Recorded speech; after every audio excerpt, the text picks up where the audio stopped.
न व्यथयन्त्येते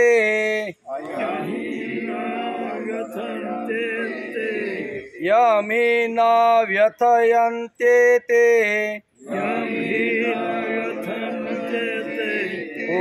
पुरुषं पुरुषार्थ पुरुषं पुरुषसर्व यमि न व्यथयन्ते ते पुरुषं पुरुषार्थ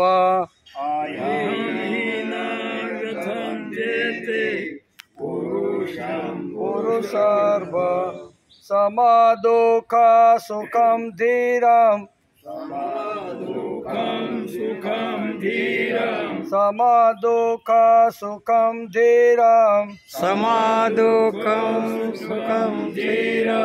सोमृतत्वाय कल्पते सोमृतत्वाय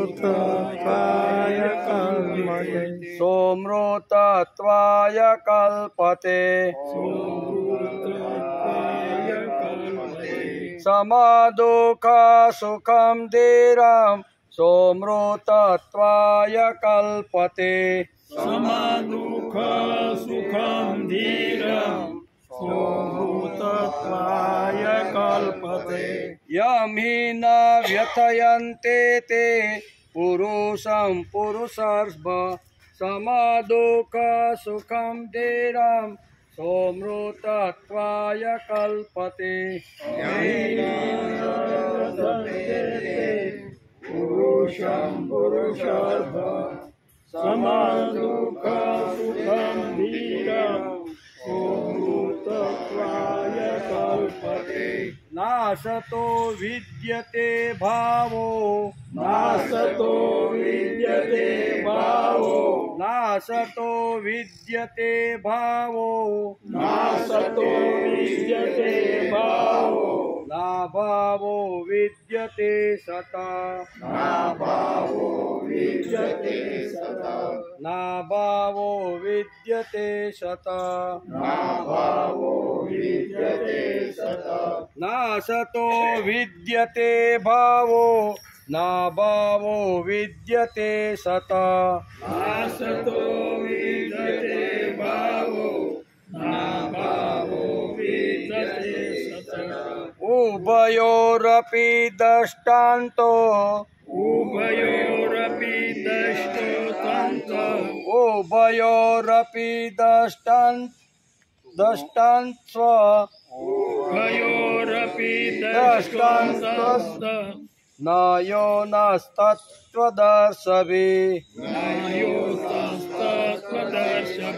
न योस्तत्त्वदर्शभिः उभयोरपि दृष्टान्तात् उभयोरपि दृष्टान्तत्व अरे याना अलके योस्तत्त्वत्ते दर्शभिः योस्तत्त्वदर्शभिः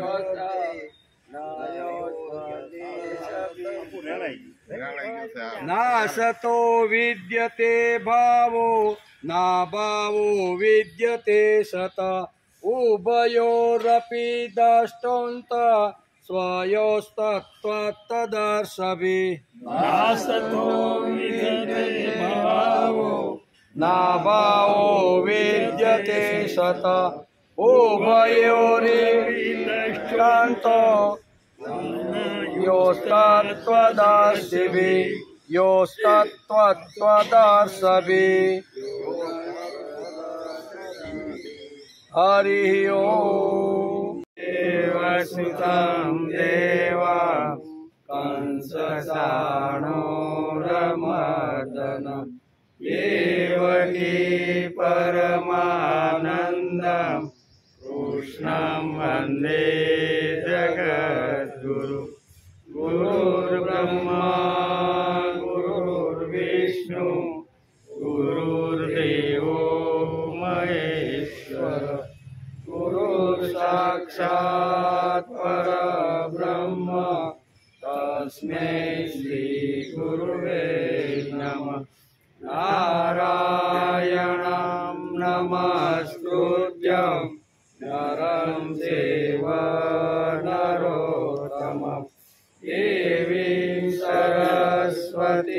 व्यासं ततो जयमुदीरयेत् ततो जयमुदीरयेत्।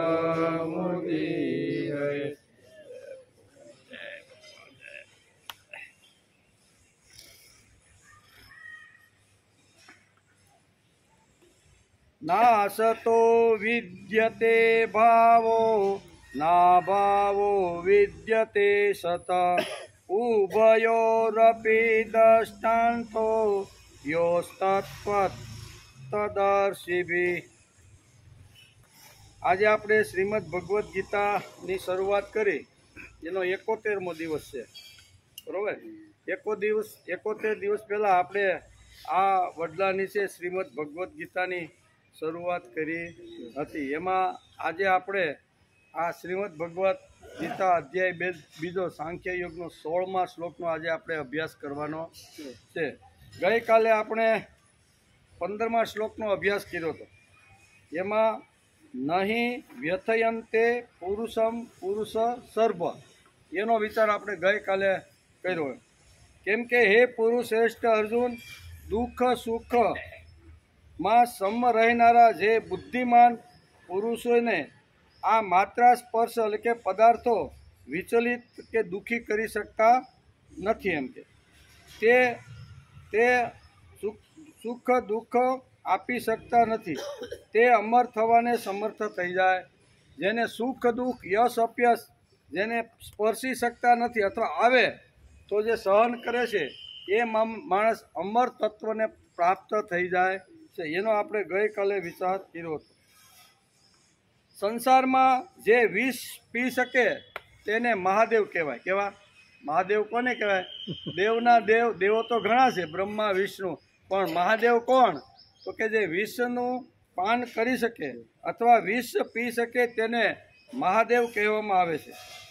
સંસાર લઈને બેઠા છીએ એટલે સંઘર્ષ ઘર્ષણ થવાનું ને થવાનું જ। એટલે સંઘર્ષ થાય, ઘર્ષણ થાય એટલે એની અંદરથી ઘણીવાર વમળ ઉત્પન્ન થાય છે, અને એ વમળ જે ઉત્પન્ન થાય છે એમાં ઘણીવાર સુખ પણ આવે અને દુઃખ પણ આવે।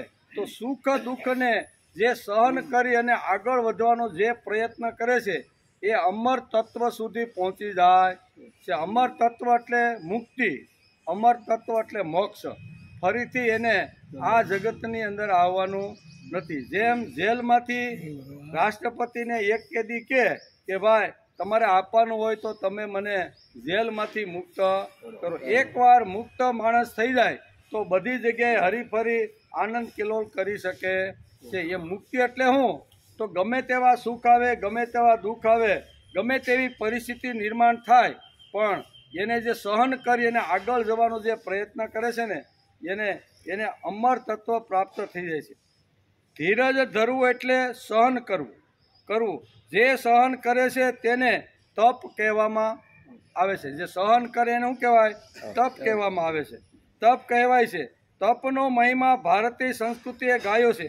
ગીતાએ તેથી જ કહ્યું છે કે માણસે સહન કરવું જોઈએ। કોઈ પણ આધ્યાત્મિક ક્ષેત્ર હોય, ધાર્મિક ક્ષેત્ર હોય, વ્યક્તિગત ક્ષેત્ર હોય, કૌટુંબિક ક્ષેત્ર હોય, કોઈ પણ ક્ષેત્રમાં આપણે ફરતા હોય, હરતા હોય, મળતા હોય, ત્યારે કંઈ પણ પરિસ્થિતિ આવે તો સહન કરવાનો માણસે પ્રયત્ન કરવો જોઈએ।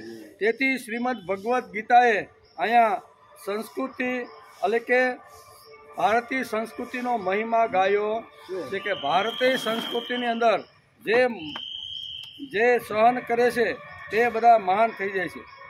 એક જ સ્થાન ઉપર 12 વર્ષ બેસી માણસ દેવી વિચારોનું પ્રવચન, દેવી વિચારોનું ચિંતન અને દેવી વિચારોનો સ્વાધ્યાય અને શ્રવણ કરે છે, તેના જીવનમાં દેવી કાર્યની પ્રેરણા પ્રભુ જરૂર આપે છે। પ્રભુ આ દેવી કાર્યની પ્રેરણા કોને આપે? તો કે જેને તપ કરવાની, સહન કરવાની જેને વૃત્તિ છે એવા લોકોને જ આપે। 12 વર્ષ સુધી આપણું શાસ્ત્ર પણ એમ કહે છે કે 12 વર્ષ સુધી એક જ જગ્યા ઉપર સ્થિર રહી અને આવી રીતના જે ઉપનિષદ છે, વેદ છે, ગીતા છે, મહાભારત છે, રામાયણ છે, શ્રીમદ ભગવદ્ ગીતા છે, આના દિવ્ય અને તેજસ્વી વિચારો 12 વર્ષ સુધી એક જ જગ્યાએ બેસી અને જે શ્રવણ કરે છે ને એનું જીવન પવિત્ર થઈ જાય છે. આને તપ કહેવામાં આવે છે. તેથી આપણે જે વખતે મહાભારતની શરૂઆત કરી ઘણા વર્ષો પહેલાં, બરાબર, તો એ વખતે પ્રથમ અધ્યાયની અંદર વ્યાસે લખેલું હતું કે નેમિ સારણ્યની અંદર 88,000 ઋષિઓ ભેગા થયા છે અને 88,000 જે ઋષિઓ છે એ 12 વર્ષનું તપ કરવા માટે, તપસ્યા કરવા માટે નેમિ સારણ્યમાં આવ્યા છે. એવું આપણે મહાભારતના પ્રથમ અધ્યાયની અંદર જ્યારે મહાભારતનો અભ્યાસ કરતા હતા ત્યારે એમાં પણ વેદવ્યાસે લખ્યું કે 12 વર્ષ સુધી નેમિ સારણ્યમાં 88,000 ઋષિઓ તપસ્યા કરવા માટે આવી ગયા. 12 વર્ષ સુધી અમારે હલવાનું નથી ને એવા સમયે ક્યાં સૂતજી પધારે છે અને પછી આખી જે વાત છે ત્યાંથી શરૂઆત થાય છે. કહેવાનો અર્થ કે જે સહન કરે છે એને તપ કહેવામાં આવે છે. એ જે વેદ છે, ઉપનિષદ છે, આવી રીતના સ્વાધ્યાયના અને બ્રહ્મસૂત્રના તેજસ્વીને દિવ્ય વિચારો જે સાંભળે છે, બરોબર, એના માટે તો માણસે ધીરજ જ રાખવી પડે એમ.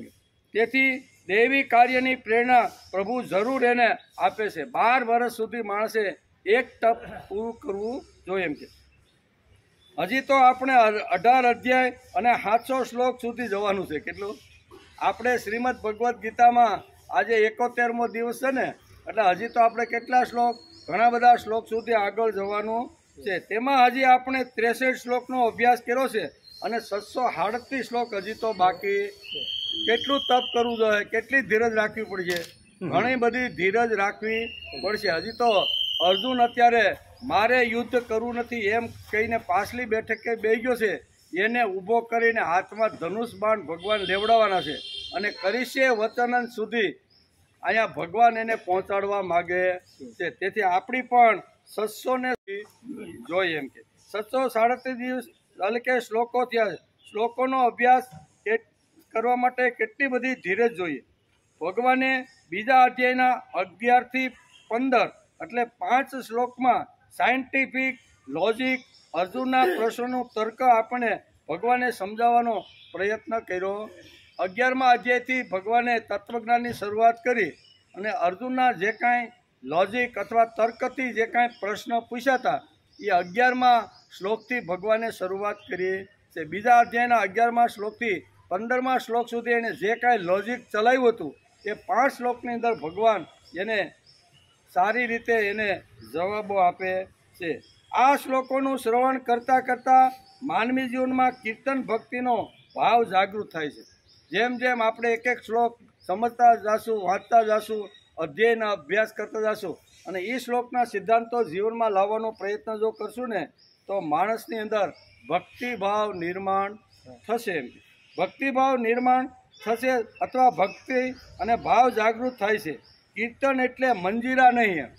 કીર્તન કરવું એટલે ખાલી શું કહેવાય, તબલા લેવાના, મંજીરા લેવાના, ઊંચેથી ગાવાનું અને કોઈ સમજી ન શકે એવા શબ્દો અંદર સારા હોય પણ અવાજને હિસાબે એ શબ્દો કોઈના કાને પડે તો એ આ શબ્દ શું કહેવા માગે છે ખબર પડતી. આ તપ અહીંયા કહે છે કે આ કીર્તનની વાત નથી. કીર્તન એટલે ભગવાને જે ગીતાની અંદર જે કાંઈ સિદ્ધાંતો અર્જુનને માધ્યમ બનાવી અને આપણા સુધી પહોંચાડવાનો જે પ્રયત્ન કર્યો છે ને એ આપણે જો સમજી ગયા હોય તો એ વિચારો બીજાને પાસે જવા જોઈએ. તેથી કાલ કે પ્રમદેક બાપા કહેતા હતા ને કે અમારા ગામમાં તો 15% ગીતા ખબર છે, બાકી અહીંયા 85% તો ગીતા શું છે એ ખબર. તો એનો અર્થ શું થયો કે મેં જે ગીતાનું શ્રવણ કર્યું છે, ઉપનિષદ અને વેદના વિચારોનું જે શ્રવણ કર્યું છે એનું માણસે કીર્તન કરવું.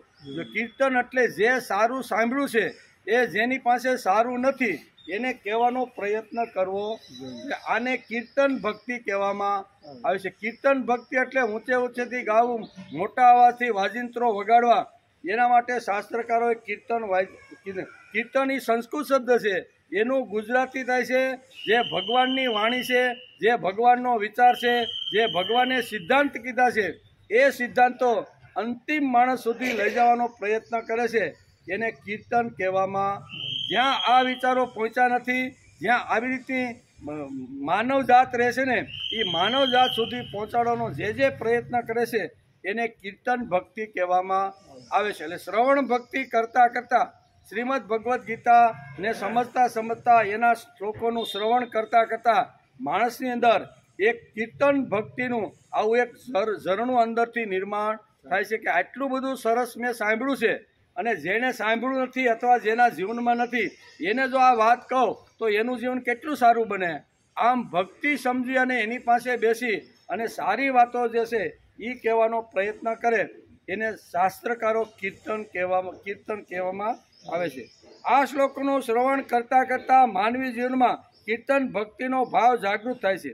કીર્તન એટલે ખાલી મંજીરા નહીં, પ્રભુની ગીતાના જે ઉન્નત અને દેવી ભાવપૂર્ણ વિચારો જે સાંભળ્યા છે તે વૈદિક વિચારો, વૈદિક તત્વજ્ઞાન જ્યાં ગીતા પહોંચાઈ નથી ત્યાં લઈ જવાની પ્રેરણા શ્રવણ કર્યા પછી માણસને કીર્તન ભક્તિની અંદર ઊભી થાય કે મેં સારું સાંભળ્યું છે, જીવનની અંદર ખૂબ જ ઉપયોગી છે, તો એ વાત જો બીજા સાંભળે તો એના જીવનની અંદર પણ આ બધી વાતો ઉપયોગી થાય. એટલે એને કીર્તન કહેવામાં આવે છે. એટલે શ્રવણ તો આપણે 71 દિવસથી કરીએ છીએ, બરાબર. તો 71 દિવસથી શ્રવણ કર્યું તો એમાં ઘણા બધા સિદ્ધાંતો અત્યાર સુધીની અંદર 67 શ્લોકની અંદર ભગવાને કહી દીધા. એમાં એકાદો સિદ્ધાંત જો આપણે સ્પર્શી ગયો હોય, સારો લાગ્યો હોય તો જ્યાં બેઠા હોય, જેવી રીતના બેઠા હોય ત્યાં બેસીને આ વિચાર કહેવાનો પ્રયત્ન કરવો જોઈએ. એને કીર્તન ભક્તિ કહે છે. એટલે આવી કીર્તન ભક્તિ જે કરે છે એ ક્યાં સુધી પહોંચે છે તો કે અમર તત્વને પામી જાય છે. એમ ભગવાને અહીંયા 15મા શ્લોકની અંદર બહુ સ્પષ્ટતા કરી છે કે જે સારા વિચારોનું શ્રવણ કરી અને મનન કરી અને જે કીર્તન કરે છે ને એ અમર તત્વ સુધી પહોંચી જાય છે. એટલે કીર્તનનું ખૂબ જ મહત્વ છે. બે હલેસાથી હોડી જેમ એક કિનારેથી સામે કિનારે જઈ શકે છે. એક હલેસું હોય તો ગોળ ગોળ ફરે, પણ એને બે હલેસા હોય તો એ હોડી આપણી સામે કિનારે જાય છે. કેમ? ભાવ ભક્તિ અને કીર્તન ભક્તિ, આ બે ભક્તિ આપણા શાસ્ત્રોએ સમજાવવાનો પ્રયત્ન કર્યો છે. ભાવ ભક્તિ એટલે ભગવાનની પાસે રોજ માણસે ગમે તેવી અગવડો હોય, ગમે તેવી મુશ્કેલી હોય, ગમે તેવી તકલીફ હોય ને તો આપણા ઘરની અંદર નાનું એવું ભગવાનનું મંદિર હોય ને ત્યાં 5 મંદિર કે અડધો કલાક બેસવાનો પ્રયત્ન કરવો જોઈએ માણસે, બરોબર. જગતને ભૂલવાનું છે, ભૂતકાળ ભવિષ્યકાળને ભૂલી અને ભગવાનની મૂર્તિમાં લીન થઈ અને 15-20 મિનિટ કે અડધો કલાક જેની જેવી તાકાત ત્યાં બેસવું એને આપણે ભાવ ભક્તિ કહીએ છીએ. ભાવ ભક્તિ જો હશે ને તો માણસના જીવનની અંદર ગમે તેવી અગવડ, ગમે તેવા સંકટો, ગમે તેવા સુખ દુઃખ આવશે ને પણ માણસનું મન જો પાવરફુલ હશે ને તો એ બધું કોઈ એના ઉપર અસર કરી શકશે નહીં. અને બીજી છે કીર્તન ભક્તિ. આપણે જેમ કીધું કે સારી વાતો બધાને કહેવી, આ બે હલેસા હોય તો આપણી આ જે હોલી છે સંસાર સાગર તરવો હોય ને તો બે પ્રકારના હલેસા માણસની પાસે જોઈ. એમાં એક છે ભાવ ભક્તિ અને બીજું છે કીર્તન ભક્તિ. ભાવ ભક્તિ તો આપણે શ્રીમદ ભગવદ્ ગીતાના વિચારોનું શ્રવણ કરી અને રોજ 1-1.5 કલાક સુધી શ્રવણ કરીને આપણે આ વિચારો સાંભળતા રહેલા છીએ. પણ કીર્તન એટલે સારા વિચારો અંતિમ માણસ સુધી લઈ જવાનો પ્રયત્ન કરવો જોઈએ. આનો વિચાર આપણો ચાલે છે. આજે આપણે 16મા શ્લોકની અંદર ભગવાન અર્જુનને કંઈક શું કહેવા માગે છે એનો વિચાર આજે આપણે કરવાનો છે. નાસતો વિદ્યતે ભાવો ના ભાવો વિદ્યતે સત ઉભયોરપી દષ્ટાંત ન યોત્સત્વદર્શિભિ.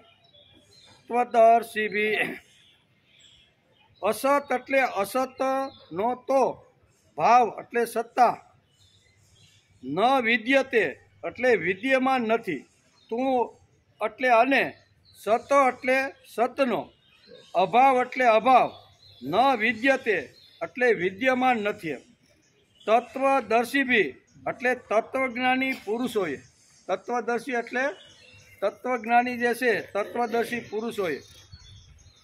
અનયો એટલે આ રીતે, ઉભયો અપી એટલે બંનેનું, અંત એટલે તત્વ અને દ્રષ્ટ એટલે જોયું અર્થાત અનુભવ કર્યો છે. આ સત અને અસત આ બંને જે તત્વ છે એની અનુભૂતિ કોણે કરી તો આ શ્લોકની અંદર ભગવાન કહે છે કે જે તત્વજ્ઞાની છે, તત્વદર્શી છે, જેણે સત અને અસત સમાન રીતે જોઈ અને એવી રીતનું પોતાનું જીવન જેણે બનાવ્યું છે એવા તત્વદર્શીઓએ આ સત અને અસતનો અનુભવ કર્યો છે એમ આ શ્લોકની અંદર કહે છે. અસત તો સત એટલે કે અસતનો તો સત્તા ભાવ એટલે વિદ્યમાન નથી અને સતનો અભાવ વિદ્યમાન નથી. તત્વજ્ઞાની પુરુષોએ આ રીતે બંનેનું તત્વ જોયું અર્થાત અનુભવ કર્યો છે. તત્વજ્ઞાની હોય તત્વદર્શી હોય ને એ બંનેનું આવી રીતનો અનુભૂતિ કરે છે. શ્રીમદ ભગવદ્ ગીતા કહે છે કે હે અર્જુન, નાશતો વિદ્યતે ભાવો, શરીર જન્મ પહેલાં પણ ન હતું, મૃત્યુ પછી પણ નહીં, અને વર્તમાનમાં પણ એનો ક્ષણ એટલે પ્રતિક્ષણ અભાવ થઈ રહ્યો છે. તાત્પર્ય એ છે કે આ વર્તમાન આ ત્રણેય કાળમાં કદી ભાવરૂપથી રહેતું નથી.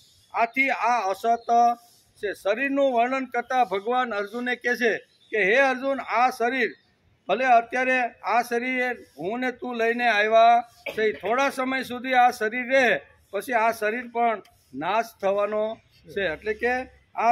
એટલે કે નાશ થવાનોથી આ શરીર પણ રહેવાનું નથી. આ શરીર તો સંસારનો એક નાનકડો નમૂનો છે. કેવો? શરીર તો એક સંસારનો નાનકડો નમૂનો છે. આ કારણથી શરીરના પરિવર્તનથી સંસાર માત્રના પરિવર્તનનો અનુભવ થાય છે કે આ સંસારનો પહેલાં પણ અભાવ હતો અને પછી પણ અભાવ થશે અને વર્તમાનમાં પણ અભાવ થઈ રહ્યો છે. એટલે કીધું ને, બાલસ્તાવત ક્રીડાશક્ત, બાળપણ, યુવાની અને વૃદ્ધાવસ્થા એનું પણ અહીંયા થોડુંક આ શ્લોકની અંદર વર્ણન કરે છે. સંસાર માત્ર કાળરૂપી અગ્નિમાં લાકડાની માફક નિરંતર સળગી રહ્યો છે. લાકડાના બળ્યા પછી તો કોલસા અને રાખ બચી રહે છે, પણ સંસારને કાળરૂપી અગ્નિ એવી વિલક્ષણ રીતે બાળે છે કે કોલસા અથવા રાખ કશું જ બાકી રહેતું નથી. એમ કે કશું જ બાકી રહેતું નથી. તે સંસારનો અભાવ કરી નાખે છે. આથી કહેવામાં આવ્યું છે કે અસતની સત્તા નથી. સત્તા કોની છે? સતની. અસતની સત્તા નથી. શરીર તો નાશવંત છે એમ આ શ્લોકની અંદર ભગવાનને અર્જુનનું કહેવાનું છે. શરીર આવે છે, થોડા સમય રહેશે અને પછી પંચમહાભૂતોની અંદર એ ભળે અને આવી રીતનું રૂપાંતર થઈ જાય છે. કહેવાનો અર્થ કે સત છે એ કાયમનું છે અને અસત છે એ તો ક્ષણ વધતું જાય અને સમય પૂરો થાય એટલે એ પણ નષ્ટ થવાનું છે. ના ભાવો વિદ્યતે સત, જે સત વસ્તુ છે તેનો અભાવ નથી હોતો. અર્થાત જ્યારે દેહનો જન્મ થયો ન હતો ત્યારે પણ દેહી તો હતો જ. શરીરનો આપણો માના ઉદરમાં જ્યારે જન્મ નહોતો થયો ત્યારે દેહી તો હતો જ. દેહ નષ્ટ થયા પછી પણ દેહી તો રહે. શરીર નષ્ટ થયા પછી પણ દેહ તો રહે છે. તેથી સૂક્ષ્મ રૂપ ધારણ કરી અને કર્મ પ્રમાણે બીજા શરીરની અંદર આ દેહી એટલે અંદર રહેલું આત્મતત્વ ત્યાં આવી રીતનું જન્મ ધારણ કરી લે છે. એટલે કહે છે કે રહે છે અને વર્તમાનમાં દેહના પરિવર્તનશીલ હોવા છતાં પણ દેહી તેમાં જેમ છે તેમ રહે છે. એ જ રીતે જ્યારે સંસાર ઉત્પન્ન નહોતો થયો એ સમયે પણ હે અર્જુન, પરમાત્મા તત્વ હતું. સંસારનો અભાવ થવા છતાં પણ પરમાત્મા તત્વ રહેશે. આ વર્તમાનમાં સંસાર પરિવર્તનશીલ હોવા છતાં પણ પરમાત્મા તત્વ તેમાં જેવું ને તેવું જ રહે છે. શરીરની અંદર રહેલું જે સૂક્ષ્મ શરીર આપણે જેને કહીએ છીએ, કેવું? સૂક્ષ્મ શરીર. એ સૂક્ષ્મ શરીર આપણું જ્યારે આ ભૌતિક શરીર જ્યારે નષ્ટ થાય છે ને ત્યારે અંદર રહેલું સૂક્ષ્મ શરીર એના કર્મ પ્રમાણે જન્મ ધારણ કરે છે. જે હાથથી, પગથી, નાકથી કે જે કાંઈ કર્મ કર્યો હોય એ જ પ્રમાણે બાળકનો જન્મ ત્યાં થાય છે. એટલે ઘણીવાર આપણે કહીએ ને કે ભાઈ હોસ્પિટલમાં આવું બાળક કેમ જન્મવું, તો એ સૂક્ષ્મ દેહ લઈને આત્મતત્વ ત્યાં આવ્યું છે. પણ જીવે જે આગલા જન્મમાં જે કાંઈ કર્મો કર્યા છે ને ઇન્દ્રિયો દ્વારા, એ ઇન્દ્રિયો સૂક્ષ્મ ઇન્દ્રિયોને લઈને એ દેહ ધારણ કરે છે. તેથી ઘણીવાર આવી રીતનું આપણે સમાજની અંદર જોવા મળતું હોય છે. સંસારને આપણે એકવાર જોઈ શકીએ છીએ. એટલે કે સંસારને આપણે એક જ વાર જોઈ શકીએ છીએ, બીજી વાર નહીં. કારણ કે સંસાર પ્રતિક્ષણ પરિવર્તનશીલ છે. આથી એક ક્ષણ પહેલા વસ્તુ જેવી હતી તેવી બીજી ક્ષણ માટે રહેતી નથી. આ બદલતું રહેલું શરીર છે, પણ આપને ખબર પડતી નથી. બાળપણ આવે, યુવાની આવે, વૃદ્ધત્વ આવે, આ શરીર ધીમે ધીમે ધીમે બદલે છે અને માણસને બાળપણમાંથી યુવાની ક્યારે આવી જાય એ ખબર પડતી નહીં. પણ ક્ષણે ક્ષણે અંદરથી રહેલું જે શરીર છે એ શરીર બદલતું રહેલું છે. એમ કે શરીર તો અંદરથી બદલતું રહેલું છે. એક ક્ષણ પહેલા વસ્તુ જેવી હતી તેવી બીજી ક્ષણે હોતી નથી. જેવી રીતે સિનેમા જોતી વખતે પડદા ઉપર દ્રશ્ય સ્થિર દેખાય છે, છતાં વાસ્તવમાં તેમાં પ્રતિક્ષણ પરિવર્તન થતું રહેલું છે. યંત્ર ઉપર ફિલ્મ ઝડપથી ફરવાના કારણે એ પરિવર્તનશીલ એટલી ઝડપથી થાય છે કે તેને આપણી આંખો પકડી શકતી નથી. એથી પણ વધારે માર્મિક વાત એ છે કે વાસ્તવમાં સંસાર એકવાર પણ નથી દેખાતો. કારણ કે શરીર, ઇન્દ્રિયો, મન, બુદ્ધિ વગેરે જે કારણોથી આપણે સંસારને જોઈએ છીએ, અનુભવીએ છીએ, તે કારણો પણ સંસારના છે. આમ વાસ્તવમાં સંસાર વડે સંસાર દેખાય છે. જે શરીર સંસારથી સર્વત્ર સંબંધ રહિત છે તે રૂપે એટલે કે તે રૂપ વડે કદી દેખાતો નથી. તાત્પર્ય એ છે કે સંસારના સંબંધથી સંસારની પ્રતીતિ થાય છે. આનાથી સિદ્ધ થયું કે સ્વરૂપનો સંસાર સાથે કોઈ સંબંધ જ નથી. બીજી વાત, સંસાર, શરીર એટલે કે ઇન્દ્રિયો અને મન અને બુદ્ધિની સહાયતા વિના ચેતન સ્વરૂપ કઈ રીતે જ કંઈ કરી શકતું નથી. આનાથી સિદ્ધ થયું છે કે ક્રિયા માત્ર સંસારમાં છે, સ્વરૂપમાં નહીં. સ્વરૂપનો ક્રિયા સાથે કોઈ સંબંધ રહેતો નથી. તત્વજ્ઞાનનો વિષય છે, થોડોક ભારે છે. આ નાશતો વિદ્યતે ભાવો. અહીંયા બે સત્તાની વાત કરી છે, સત અને અસત. સત છે એ અંદર બેઠેલું આત્મતત્વ છે, અને અસત છે એ આપણું જે ભૌતિક જે શરીર છે ને એ ક્રમે ક્રમે બદલતું રહેલું છે. એટલે બે વાતો અહીંયા આપણે સમજાવવાનો પ્રયત્ન કરે છે. આ શ્લોકમાં ભગવાન આપણને કંઈ વિશિષ્ટ વાત કહેવા માગે છે. શું કહે છે? આ જે શ્લોક છે એમાં ભગવાન આપણે કંઈક વિશિષ્ટ વાત કહેવા માગે છે. અર્જુન વિષાદમાં છે. ભગવાન સાંખ્ય દ્વારા આ વાત અર્જુનને સમજાવવા માગે છે. સાંખ્ય એટલે જ્ઞાન, અને યોગ એટલે જે જ્ઞાન ભગવાનની સાથે જોડી દે એને સાંખ્ય યોગ કહેવામાં. યોગ એટલે જોડાણ થવું. કોની સાથે? પ્રભુ સાથે, ભગવાન સાથે. જે મને જ્ઞાન, જે મારી કૃતિ, જે વિચાર મને ભગવાન સાથે જોડી આપે એને સાંખ્ય શાસ્ત્ર કહેવામાં આવે છે. તેથી શ્રીમદ ભગવદ્ ગીતાનો બીજો અધ્યાય છે એ સાંખ્ય યોગ છે. તેથી ભગવાન આ શ્લોકની અંદર અર્જુનને કંઈક વિશિષ્ટ સમજાવવા માગે છે. જ્યાં સુધી જગત છે ત્યાં સુધી વિષયો રહેવાના એમ આ શ્લોકમાં છે. વિષયો છે ત્યાં સુધી માત્ર સ્પર્શ થવાનું. કારણ કે એક બાજુ વિષયો છે અને બીજી બાજુ ઇન્દ્રિયો છે. ઇન્દ્રિયોને વિષયો સાથે સ્પર્શ થાય એટલે એમાં દ્વંદ્વો ઊભા થવાના. કે જ્યાં સુધી જગત છે ત્યાં સુધી વિષયો રહેવાના, અને વિષયો છે ત્યાં સુધી માત્ર સ્પર્શ થવાની. માત્ર સ્પર્શ થશે એટલે દ્વંદ્વો નિર્માણ થશે. દ્વંદ્વો આવવાના છે. દ્વંદ્વો આવે છે તેને કોઈ રોકી શકતું નથી. પુરુષાર્થ કરે, પ્રયત્ન કરે, અક્કલ, હોશિયારી, બુદ્ધિ વાપરે અને પછી જે આપણી સામે જે દ્વંદ્વો આવે છે એ દ્વંદ્વોને કોઈ રોકી શકતું નથી. એ દ્વંદ્વોને કોઈ રોકી શકવાના નથી. ભગવાન અર્જુને કહે છે કે દ્વંદ્વનો સ્વભાવ છે આવું. દ્વંદ્વનો સ્વભાવ શું છે? કે ઘર્ષણ થાય, આવી રીતના વિષયો અને ઇન્દ્રિયો સાથે આવી રીતનો સંપર્કમાં આવે એટલે અહીંયા દ્વંદ્વો આવવાના. એ દ્વંદ્વનો સ્વભાવ છે. દ્વંદ્વનો એ સ્વભાવ છે. આવું અને જવું. આ જગતમાં દુનિયાને કોઈ પણ માનવ દ્વંદ્વને રોકી શકે. આવવાનું અને જવાનું. આવવાને પણ કોઈ રોકી શકતું નથી, જવાવાળાને પણ કોઈ રોકી શકતું નથી. એટલે આ દ્વંદ્વો જે આવે છે, જાય છે, એ એનો સ્વભાવ છે. એક બાજુ ઇન્દ્રિય છે અને બીજી બાજુ વિષયો છે. આ બંનેનો સંપર્ક થાય એટલે સ્વભાવ પ્રમાણે દ્વંદ્વો અંદરથી ઊભા થાય છે, અને દ્વંદ્વો આવે તો એને રોકવાનો પ્રયત્ન કરે તો એ રોકાતા નથી. એ આવે એટલે એને જેટલો સમય મહેમાનની જેમ રહેવું હોય તેટલું સુખ દુઃખ અથવા ઉષ્ણ અને ગરમ એ આ રીતે રહેશે. દ્વંદ્વોને આવતા જતા કોઈ રોકી શકશે નહીં. આગમાં પાયીના નિત્યમ, દ્વંદ્વો અનિત્ય છે. માટે ભગવાન આગલા શ્લોકમાં અર્જુનને આ જ વાત સમજાવતા હતા કે ભાઈ તારે સહન કરવાનું તો છે, સહન કર્યા વગર છૂટકો નથી.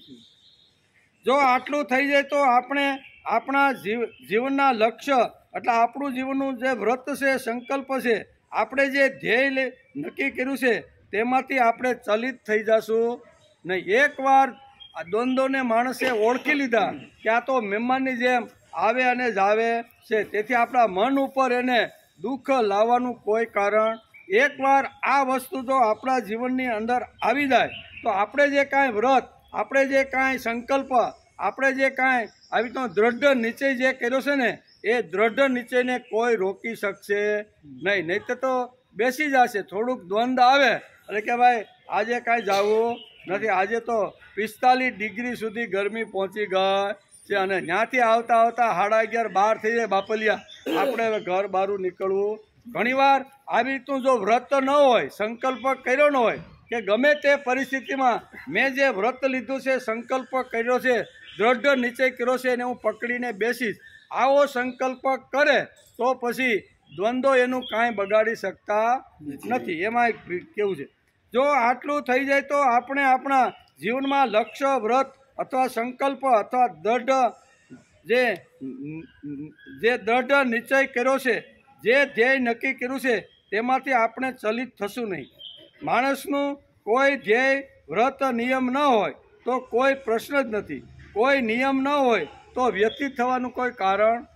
ગમે તેવી રીતનું જીવન જીવવાનું હોય તો એના માટે તો કાંઈ આવી રીતનું કોઈ વસ્તુ છે ને. આડેધડ જેને જીવવાનું છે, આડેધડ ખાવાનું છે, ગમે તેમ આડેધડ એની પ્રવૃત્તિ કરવાની છે તો એના માટે આ કાંઈ કોઈ વસ્તુ નથી. પણ જેણે અમર તત્વ સુધી પહોંચવાનું છે, બરાબર, એના લક્ષ્ય શું છે? અહીં શ્રીમદ ભગવદ્ ગીતા અર્જુનને કહે છે કે તારું લક્ષ્ય અમર તત્વ સુધી પહોંચવાનું છે. અમર તત્વ સુધી ન પહોંચ ત્યાં સુધી તે જે કાંઈ નક્કી કર્યું છે એ નક્કી કરેલી વાતને તારે છોડવાની નથી. આમ ભગવાન અર્જુનને બહુ સરસ રીતે સમજાવે છે. એ આપણને સમજાવે છે કે આપણું જે ધ્યેય છે, આપણી જે વૃત્તિ છે, આપણા જે સંકલ્પો છે એ શુદ્ધ અને પવિત્ર કોના માટે છે? તો કે માણસ માટે છે, પશુ માટે નથી. પશુ તો ગમે ત્યાં ખાય પી હરે ફરે, એને ઘાસ લીલું મળે તો આનંદમાં આવી જાય. થોડું ઘણું આવી 45 ડિગ્રીમાં તરસ લાગ્યું હોય અને પશુને જો ઘણું પાણી મળી જાય તો એ શાંત થઈ જાય. એટલે આપણે પશુ નથી, એમાં આપણે ગઈકાલે વિચારતા હતા. આપણે તો મનુષ્ય છીએ. નાહમ પશુ નાહમ પક્ષી અહમ મનુષ્ય. મનુષ્ય માટે વ્રત છે, મનુષ્ય માટે સંકલ્પ છે, મનુષ્ય માટે જે કાંઈ નવું, જે કાંઈ આવી રીતના ઉપાસના છે, ઉપવાસ છે, જે કાંઈ છે કોના માટે છે ભાઈ? એ મનુષ્ય માટે છે. પશુ માટે છે? પશુ માટે કાંઈ એને કાંઈ, આજે માનો એકાદશી છે તો એકાદશીનો ઉપવાસ કાંઈ પશુ માટે આવે? એને કાંઈ પશુ માટે કોઈ ઉપવાસ કે કોઈ વ્રત કે નિયમ અથવા કોઈ સંકલ્પ આવતો નથી. આપણા જીવનમાં કોઈ સંકલ્પ ન હોય, કોઈ નિયમ ન હોય, કોઈ નો વ્રત હોય તો આપણે સમજી લેવાનું આપણે કઈ લાઈનની અંદર બેઠા છીએ. તેથી માનવ માત્રને ભલે નાનામાં નાનું વ્રત, નાનામાં નાનો સંકલ્પ લઈને માણસે જીવન જીવવાનો પ્રયત્ન કરવો જોઈએ. તેથી ઋષિઓએ આપણે 15 દિવસે એક દિવસ આવી રીતની એકાદશીનું સમજાવ્યું. હવે એકાદશી શા માટે આપી? 11મા દિવસનું જ વ્રત શા માટે આપ્યું? 14મુંનું આપ્યું, 15મુંનું આપ્યું, બીજુંનું આપ્યું, ત્રીજું, કંઈ પણ આવી રીતની જે તિથિઓ આવે છે એ તિથિઓમાં 11 નંબરની તિથિ પસંદ આપણા ઋષિએ કરી છે. તો આનું કંઈક કારણ તો હશે ને કે ભાઈ તમારે 11 રહેવાની, 30 રહેવાની કે આવી રીતનું કાંઈ કોઈ જગ્યાએ શાસ્ત્રમાં લખ્યું? શાસ્ત્ર આપણે એમ કહે છે કે માનવ જીવનમાં આવતા જે સંઘર્ષો છે એ સંઘર્ષોથી જો માણસે બચવાનું હોય ને તો એના માટે માણસના જીવનમાં કંઈક વ્રત અથવા કંઈક આવી રીતની તપ અથવા તપસ્યા અથવા કંઈક સાધના માટે એણે કંઈક સંકલ્પો કરવા જોઈએ. એટલે માણસ માટે આ બધું છે. પશુ પક્ષીઓ માટે એને કોઈ વ્રત નથી, કોઈ સંકલ્પ નથી, કોઈ આવી રીતનો દ્રઢ નિશ્ચય નથી કે મારે આવી જ રીતનું કરવાનું, એવું કોઈ એને નથી.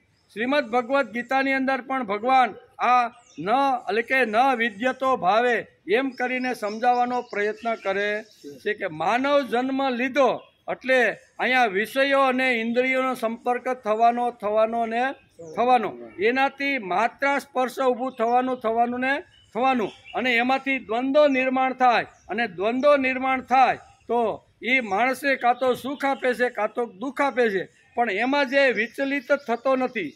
સુખ આવે તો પણ વિચલિત ન થાય, દુઃખ આવે તો પણ વિચલિત ન થાય. આવો જે મહામાનવ છે ને એ અમર તત્વ સુધી પહોંચી શકે છે. એમ શ્રીમદ ભગવદ્ ગીતાને આ શ્લોકની અંદર કહેવાનું. અમર તત્વ સુધી કોણ પહોંચે? તો કે આ જ માણસ. અરે આપણા દુનિયાની અંદર ઘણા બધા એવા ચરિત્રો થઈ ગયા છે કે એણે જીવનના છેલ્લા શ્વાસ સુધી લીધેલી જે પ્રતિજ્ઞા છે, જે કાંઈ વ્રતો કે સંકલ્પો કર્યા છે ને, ગમે તેવી પરિસ્થિતિ આવે, ગમે તેવું અગવડ આવે, બરાબર ને, તો પણ એ પરિસ્થિતિમાંથી બહાર નીકળવાનો એને પ્રયત્ન કર્યો, વ્રત એને છોડ્યું નથી. આવું ઘણા બધા આવી રીતના છે કે ગમે તે પ્રશ્ન ઊભો થાય પણ મેં લીધેલો જે નિયમ છે ને એ નિયમ મારે પૂર્ણ કરવાનો. કે ભગવાનને અહીંયા પ્રસાદ ધરવા માટે, નૈવેદ્ય ધરવા માટે અહીંયા મારી માએ મને વાડાની અંદર મોકલો છે. વાડામાં નાનું એવું ગણપતિ બાપાનું મંદિર છે, અને માએ કીધું કે દીકરા તારે જ્યાં સુધી ગણપતિ બાપા આ જે ભોગ અથવા જે પ્રસાદ આરોગ્ય નહીં ને ત્યાં સુધી તારે એની સ્તુતિ કરીને એને ખવડાવીને તારે આવવાનું છે. નાંબી કે કાયમ 4-5 વર્ષનો નાંબી બાપા બહાર ગામ ગયા હતા, અને પૂજાનું ને આરતીનું જે કાંઈ હતું ને એ આ નાંબીને હોપીને ગયા હતા કે 2 બાટા 3 દિવસ નથી આવવાનો, 3 દિવસ સુધી તારે આ ભગવાનને જે કાંઈ છે ને નૈવેદ્ય ધરાવવાનું એ બધું તારે કરવાનું છે. તેથી નાંબી અહીંયા પાઠશાળામાંથી બપોરના 12 વાગે ધોમ ધકતા તડકામાં આવ્યો. પાઠશાળા 2-4 કિલોમીટર દૂર હતી. ઘેર આવ્યો, ભૂખ લાગેલી હતી, પણ માએ કીધું દીકરા તારે આજે પ્રભુને ગણપતિ બાપાને નૈવેદ્ય ધરાવ્યા વગર આપણે જમતા નથી. એમ તારા બાપા સવારે બહાર ગામ ગયા ને ત્યારે એમ કહેતા ગયા હતા કે નાંબીને તમે આ આપણું જે ભોજન તૈયાર થઈ ગયું છે ને નૈવેદ્ય એ ભગવાનને ધરી આવે, અને પછી મા દીકરો આપણે જમી લઈએ. એમ તો કે બા મને પણ બહુ ભૂખ લાગી છે, આમ છે તેમ છે ઘણા બધા. એ કે વાત બધો બરોબર સાચી છે, પણ ભગવાનને નૈવેદ્ય ધરાવ્યા વગર આપણે ભોજન લઈ શકતા નથી. એટલે થાળી તૈયાર કરી રાખી હતી, બધા જ પ્રકારના પદાર્થો રાખી અને નાંબીને આપ્યા. નાંબી ગયો વાડાની અંદર. વાડામાં નાનું એવું ગણપતિ બાપાનું મંદિર હતું. રોજ એના બાપા વાડામાં જાય, અને વાડામાં જાય અને થોડી આરતી સ્તુતિ જે કાંઈ ભગવાનને કાલાવાલા કરવાના હોય એ કાલાવાલા કરી અને પાછલા દરવાજાથી પાછા આવે.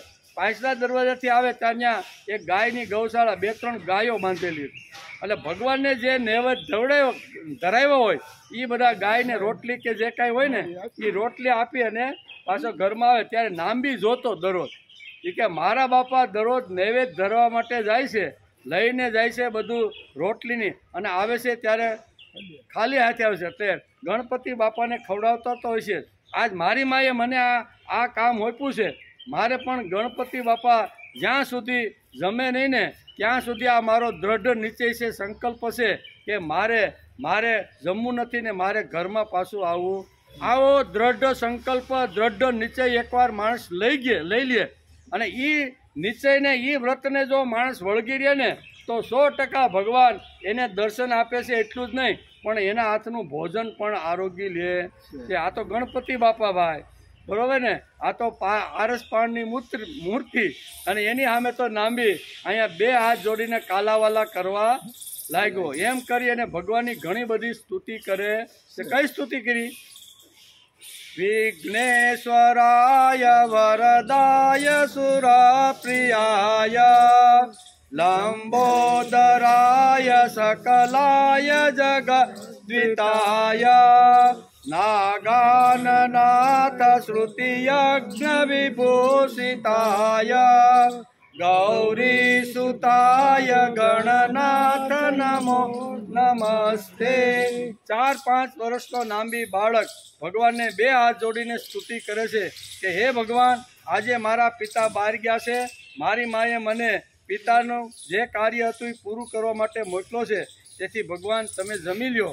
હું પાઠશાળાથી હાલતા આવ્યો છું, મને પણ ભૂખ લાગી છે.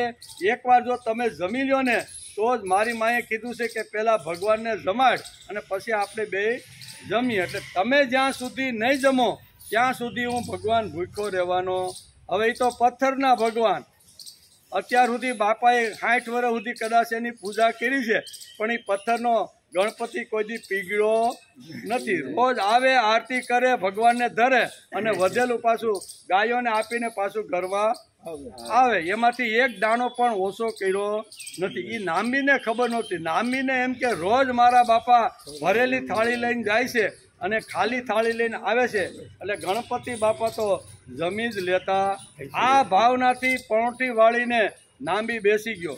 વ્રત લઈ લીધું કે ભગવાન જ્યાં સુધી તમે નૈવેદ્ય નહીં ધરો ને ત્યાં સુધી મને જમવા મળવાનું. આમ કરી પણોઠી વાળી કાલાવાલા કર્યા. 5 મિનિટ ગઈ, 10 મિનિટ શ્લોકો ઉપર શ્લોકો બોલવા. પણ આ પથ્થરનો ભગવાન અત્યાર સુધી એના બાપા સામે પીગળો નથી, તો અહીં ક્યાંથી પીગળે?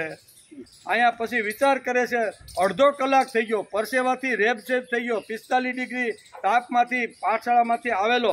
ઘણી અગવડ હતી, ભૂખ પણ લાગેલી હતી, પણ હવે તો એને સહેલું હથિયાર ઉપાડ્યું. ઘણા બધા કાલાવાલા, ઘણી બધી સ્તુતિ, ઘણું બધું જે કાંઈ ભગવાનને વિનવવાના હતા ને એ બધી વિનંતી કરી કે ભગવાન તમે આ નૈવેદ્ય એકવાર તમે જમી લ્યો. પણ અહીંયા પથ્થરનો જે ગણપતિ હતો ને એ પીગળો નહીં. અને છેલ્લે પછી એને કીધું કે મારું વ્રત કરવા માટે જો તમે જમશો નહીં ને તો હું માથું પસાડી અને તમારી સામે હું મરી જવાનો. પણ જ્યાં સુધી તમે આ ભોગ નહીં આરોગો ને, નૈવેદ્ય નહીં આરોગો, ત્યાં સુધી અહીંથી હું જવાનો. આવું જો માણસ એકવાર નિશ્ચિત કરે કે જે એકવાર નક્કી કર્યું હોય અને પરિણામ ન મળે ત્યાં સુધી માણસે એ વ્રત અથવા સંકલ્પ અથવા દઢ નીચે જે કાંઈ કર્યો હોય ને એમાં માણસે વળગી રહેવું. અહીંયા 5-7 વર્ષનો નાંબી વળગી રહ્યો, બરાબર. અને ભગવાનને કહેશે કે ભગવાન હવે સહેલી તને આવી રીતની વોરંટી આપું છું, જો તું હવે આ મેં ધરેલા નૈવેદ્ય તું જો નહીં ખાય ને તો હું માથું પછાડીને હું મરી જવાનો. એમ કરીને જોરથી ત્યાં બાજુમાં જે પથ્થર હતો ને એના ઉપર નાંબી અહીંયા માથું પછાડવા જાય છે. ત્યાં ગણપતિ બાપા એને ખોળામાં લઈ લી. હા બેટા, માથું પછાડીને હાલ, હું તારો જે હશે એમ કરી અને અહીંયા નાંબીના હાથનો નૈવેદ્ય ભગવાન ખાય છે. શાંતિથી ભગવાનને જમાડ્યા, વાતો કરતાં કરતાં જમાડ્યા. ભગવાનને 2-3 વિનંતી કરી કે ભગવાન મારા બાપા મને રોજ પાઠશાળામાં મોકલે છે, કે બહુ તડકામાં મારે પાછું આવવું પડે કે તું જ મને ભણાય નહીં, દરરોજ હું તારી પાસે ભણવા આવું ને તું મને જો ભણાય ને તો મને મજા આવે. ગણપતિ કે કાંઈ વાંધો નહીં, હું તને ભણાવીશ. આમ કરી અને પછી બધો જ આવી રીતનો જે ભોગ હતો અથવા નૈવેદ્ય હતા એ ગણપતિ બાપા ખાઈ ગયા. અહીંયા પોણો કલાક થઈ ગયો. માં તો આમ આટા ફેરા મારે કે કયુંનો મોકલો છે, એના બાપા તો 5-10 મિનિટમાં આવી જતા હતા. આ હજી આવ્યો કેમ નહીં? એટલે માં આટા ફેરા મારે વાડામાં આમ ડોકું બુકું કાઢે, પણ એને કાંઈ સમજાણું જ નહીં કે નામીની સ્થિતિ અત્યારે કેવી રીતની છે. નામી તો આવી રીતના ભગવાનને ધરીને આવ્યો. માએ પૂછ્યું કેમ બેટા વાર લાગી? તો કે આ ગણપતિ ખાય તઈ આવું નહીં, કે મારે આવું તો વહેલું હતું, પણ આ ખાય તઈ. એટલે માને એમ થયું કે આ તડકામાંથી આવ્યો છે ને એટલાનું સસકી ગયું. કાંઈ આ કંઈ પથ્થરની મૂર્તિ થોડી ખાય, દરરોજ એના બાપા તો ગાયને ખવડાવીને આવતા હતા.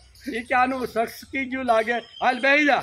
એટલે માએ કોઈ નામીની વાત ઉપર ધ્યાન આપ્યું. હકીકતે ધ્યાન આપવું જોઈએ કે એણે કીધું કે ગણપતિ બાપા જમી લે ને ત્યારે આવું ને તો ગણપતિ બાપા તારાથી કંઈ પૂછવું જોઈએ ઘણું બધું, પણ એ પૂછ્યું નહીં કે હાલ તને ભૂખ લાગી છે ને જમી લે. એમ કરીને નાંબીને જમાડી દીધો. 3 દિવસ સુધી બાપા આવવાના નહોતા અને 3 દિવસ માટે નાંબીને એને માએ કામ આપેલું હતું કે રોજ બપોરે તારે નૈવેદ્ય લઈને તારે કાંઈ વાંધો નહીં. પહેલા દિવસે તો ખબર પડી ગઈ કે ગણપતિ બાપા આપણા હાથનું ખાય છે, તો 3 દિવસ સુધી આવી રીતનું રોજ ભગવાનને યાદ કરે. ગણપતિ આવે, શાંતિથી નાંબીની સામે બેસે, બંને વાતો કરતાં કરતાં ભોજન કરે છે. 3-4 દિવસે બાપાએ મેં એની પત્નીને કહે છે કે મેં આ કામ મોટું કે આ તો બરોબર 3 દિવસ ત્યાં રેગ્યુલર રોજ બપોરે આવી રીતનું નૈવેદ્ય લઈને જાય છે બધાને, એટલે કે ભગવાનને જમાડીને પાછો આવે છે. એક દિવસ બાપાને ગણપતિ એટલે કે અહીંયા નાંબીએ કીધું કે રોજ ભગવાન મારા હાથનું ખાય. એટલે બાપાએ વિચાર કરવા લાગ્યા કે આ તો કેવી વાત કહે છે, મેં તો આટલા 70 વર્ષથી કે 90 વર્ષનો થયો અને 70 વર્ષથી હું કે આની ગણપતિની ઉપાસના કરું છું, અત્યાર સુધી તો મારા હાથનું ખાધું. પછી બાપાને પણ જિજ્ઞાસા થઈ. એક દિવસ નાંબીને મોકલે છે અને નાંબી ગણપતિની સાથે બેસીને આવી રીતનું ખાય છે. ત્યારે એને આનંદ થઈ ગયો છે કે મારા દીકરાના હાથનું અહીંયા ભગવાને ભોજન. કહેવાનો અર્થ, એકવાર જો નિયમ આપણે લીધો હોય, એકવાર જો વ્રત લીધું હોય, એકવાર જો આપણે સતને પકડી લીધું હોય ને તો અસત વૃત્તિ એને કાંઈ કરી શકવાની નથી. તેથી અહીં અસત ના ભાવો વિદ્યતે ભાવો એમ કરી અને આ શ્લોકની અંદર ભગવાન સત અને અસત, બરોબર ને, આ બે વાતો આપણે સમજાવવાનો પ્રયત્ન કરે છે. દ્વંદ્વ આવતા જતા કોઈ રોકી શકશે નહીં. આગમાં પાઈ ન, દ્વંદ્વ તો આવવાના, એ મહેમાનની જેમ છે, અનિત્ય છે, કાયમ માટેના નથી. એમ આપણે ઠેઠ 11મા શ્લોકથી અહીંયા 16મા શ્લોક સુધી આ બધી વાતો સાંભળતા આવી છે. તેથી હે અર્જુન, તારે સહન કર્યા વગર છૂટકો નથી. જો આટલું થઈ જાય તો આપણે આપણા જીવનમાં લક્ષ્ય, વ્રત, સંકલ્પ, જે ધ્યેય નક્કી કર્યું છે તેનાથી માણસ ચલિત થઈ જશે નહીં. અહીંયા નાંબી ચલિત થયો નહીં. એણે નક્કી જ કર્યું હતું કે જ્યાં સુધી ભગવાન નૈવેદ્ય આરોગ્ય નહીં ને ત્યાં સુધી હું પાછો ઘરે જવાનો. આવું વ્રત માણસે, એકાદું નાનું એવું વ્રત માણસે લઈને સમાજમાં ફરવું જોઈએ તો એને જ માણસ કહેવામાં આવે છે. પશુ પક્ષીને કોઈ વ્રત હોતા નથી. ગમે ત્યાં આડેધડ ખાવું, આડેધડ બોલવું, આડેધડ રહેવું, આડે જીવનનું પસાર કરવું તો એ તો પશુનું જીવન કહેવાય. તેથી હું માણસ છું, હું પશુ નથી, હું પક્ષી નથી, હું તો માણસ છું. તેથી માણસના જીવનની અંદર પહેલી વાત આવે છે કૃતજ્ઞતા. કરેલો પ્રેમ અને કરેલો વાત જે ભૂલતો નથી ને એને માણસ કહેવામાં આવે છે. માણસની અંદર 4 ક્વોલિટી હોવી જોઈએ, બરાબર. આ 4 ક્વોલિટી હોય તો આપણે એને માણસ કહી શકીએ સહી. નહીતર પશુની લાઈનમાં તો એ બેસવાનો છે. પણ માણસ થવા માટે કૃતજ્ઞતા છે, તેજસ્વીતા છે, ભાવમયતા છે અને આવી જે વાતો છે ને એ વાતો માણસના જીવનની અંદર આવવી જોઈએ. માણસના જીવનની અંદર કરેલો પ્રેમ અને કરેલું કામ જે ભૂલતો નથી તેને માણસ કહેવામાં આવે છે. એટલે કૃતજ્ઞતા છે. પછી ભાવમયતા, ભગવાન ઉપરનો ભાવ, સૃષ્ટિ ઉપરનો ભાવ, મા બાપ ઉપરનો ભાવ, પડોશી ઉપરનો ભાવ, આ જે બધા ભાવો છે ને એ ભાવની વૃદ્ધિ થવી જોઈએ. જ્યાં જ્યાં હું ફરું, પશુ સૃષ્ટિ હોય, નિસર્ગની સૃષ્ટિ હોય, મા બાપ પાસે બેઠો હોય અથવા કોઈ જગ્યા હોય તો એની અંદર ભાવની વૃદ્ધિ થવી જોઈએ. ગઈકાલેના પ્રવચનની અંદર આખી બધી ભાવની જે વાતો છે ને એ પાંડુરંગ શાસ્ત્રીએ અહીંયા 9મો અધ્યાય આલે છે. 9મા અધ્યાયની અંદર અહીંયા દાદાએ ગઈકાલે ભાવની બધી વાતો કરી કે ભાવ વગરનું જીવન છે ને એ મોડું જીવન છે. માણસે ની અંદર ભાવ તો હોવો જોઈએ. કોના કોના ઉપર ભાવ હોવો જોઈએ તો દાદાએ વાત કરી, પેલો ભગવાન ઉપર, મા બાપ ઉપર ભાવ હોવો જોઈએ, નિસર્ગ ઉપર ભાવ હોવો જોઈએ, સમાજની અંદર જ્યાં જ્યાં ફરી છે સગા સંબંધી મિત્રો બધા ઉપર ભાવ માણસનો રહેવો જોઈએ. ભાવ જીવન જો ખલાસ થઈ જાય તો માણસનું જીવન કેવી રીતનું થઈ જશે એની સુંદર મજાની ઘણી બધી વાતો ગઈકાલના પ્રવચનના પાંડુરંગ શાસ્ત્રીએ ગીતા ઉપર પ્રવચન આપતા આ બધી વાતો કરી. તેથી કૃતજ્ઞતા એ મુખ્ય વાત છે. તેથી અહીં કહે છે કે માણસનું કોઈ ધ્યેય, કોઈ વ્રત, નિયમ ન હોય તો કોઈ પ્રશ્ન જ નથી. કોઈ નિયમ ન હોય તો વ્યતીત કે દુઃખી થવાનો પ્રશ્ન આવતો જ નથી. કાંઈ નિયમ જ ન હોય તો એનું કાંઈ એને દુઃખી થવાનું આવે જ નહીં. નાહમ પશુ, નાહમ પક્ષી, અહમ મનુષ્ય. મનુષ્ય જન્મ મળ્યા પછી કંઈ વ્રત, કંઈ નિયમ, સંકલ્પ તો લેવો જ જોઈએ. બંધન વગર માણસનો જીવન વિકાસ થતો. ધર્મનું બંધન છે, ભક્તિનું બંધન છે, અધ્યાત્મનું બંધન છે, સમાજનું બંધન છે. આવું એકાદું બંધન તો માણસે સ્વીકારી લેવું જોઈએ. બંધન વગર આવી રીતનો એનો વિકાસ શક્ય નથી. આપણે તંબુરો વગાડીએ ને એના 3 તાર આવે અને એ 3 તારને જો ખીતી સાથે જો આવી રીતનો સંબંધ ન હોય તો એ વાગે ખરા? એ 3 તારનો સંબંધ કોની જોડે છે?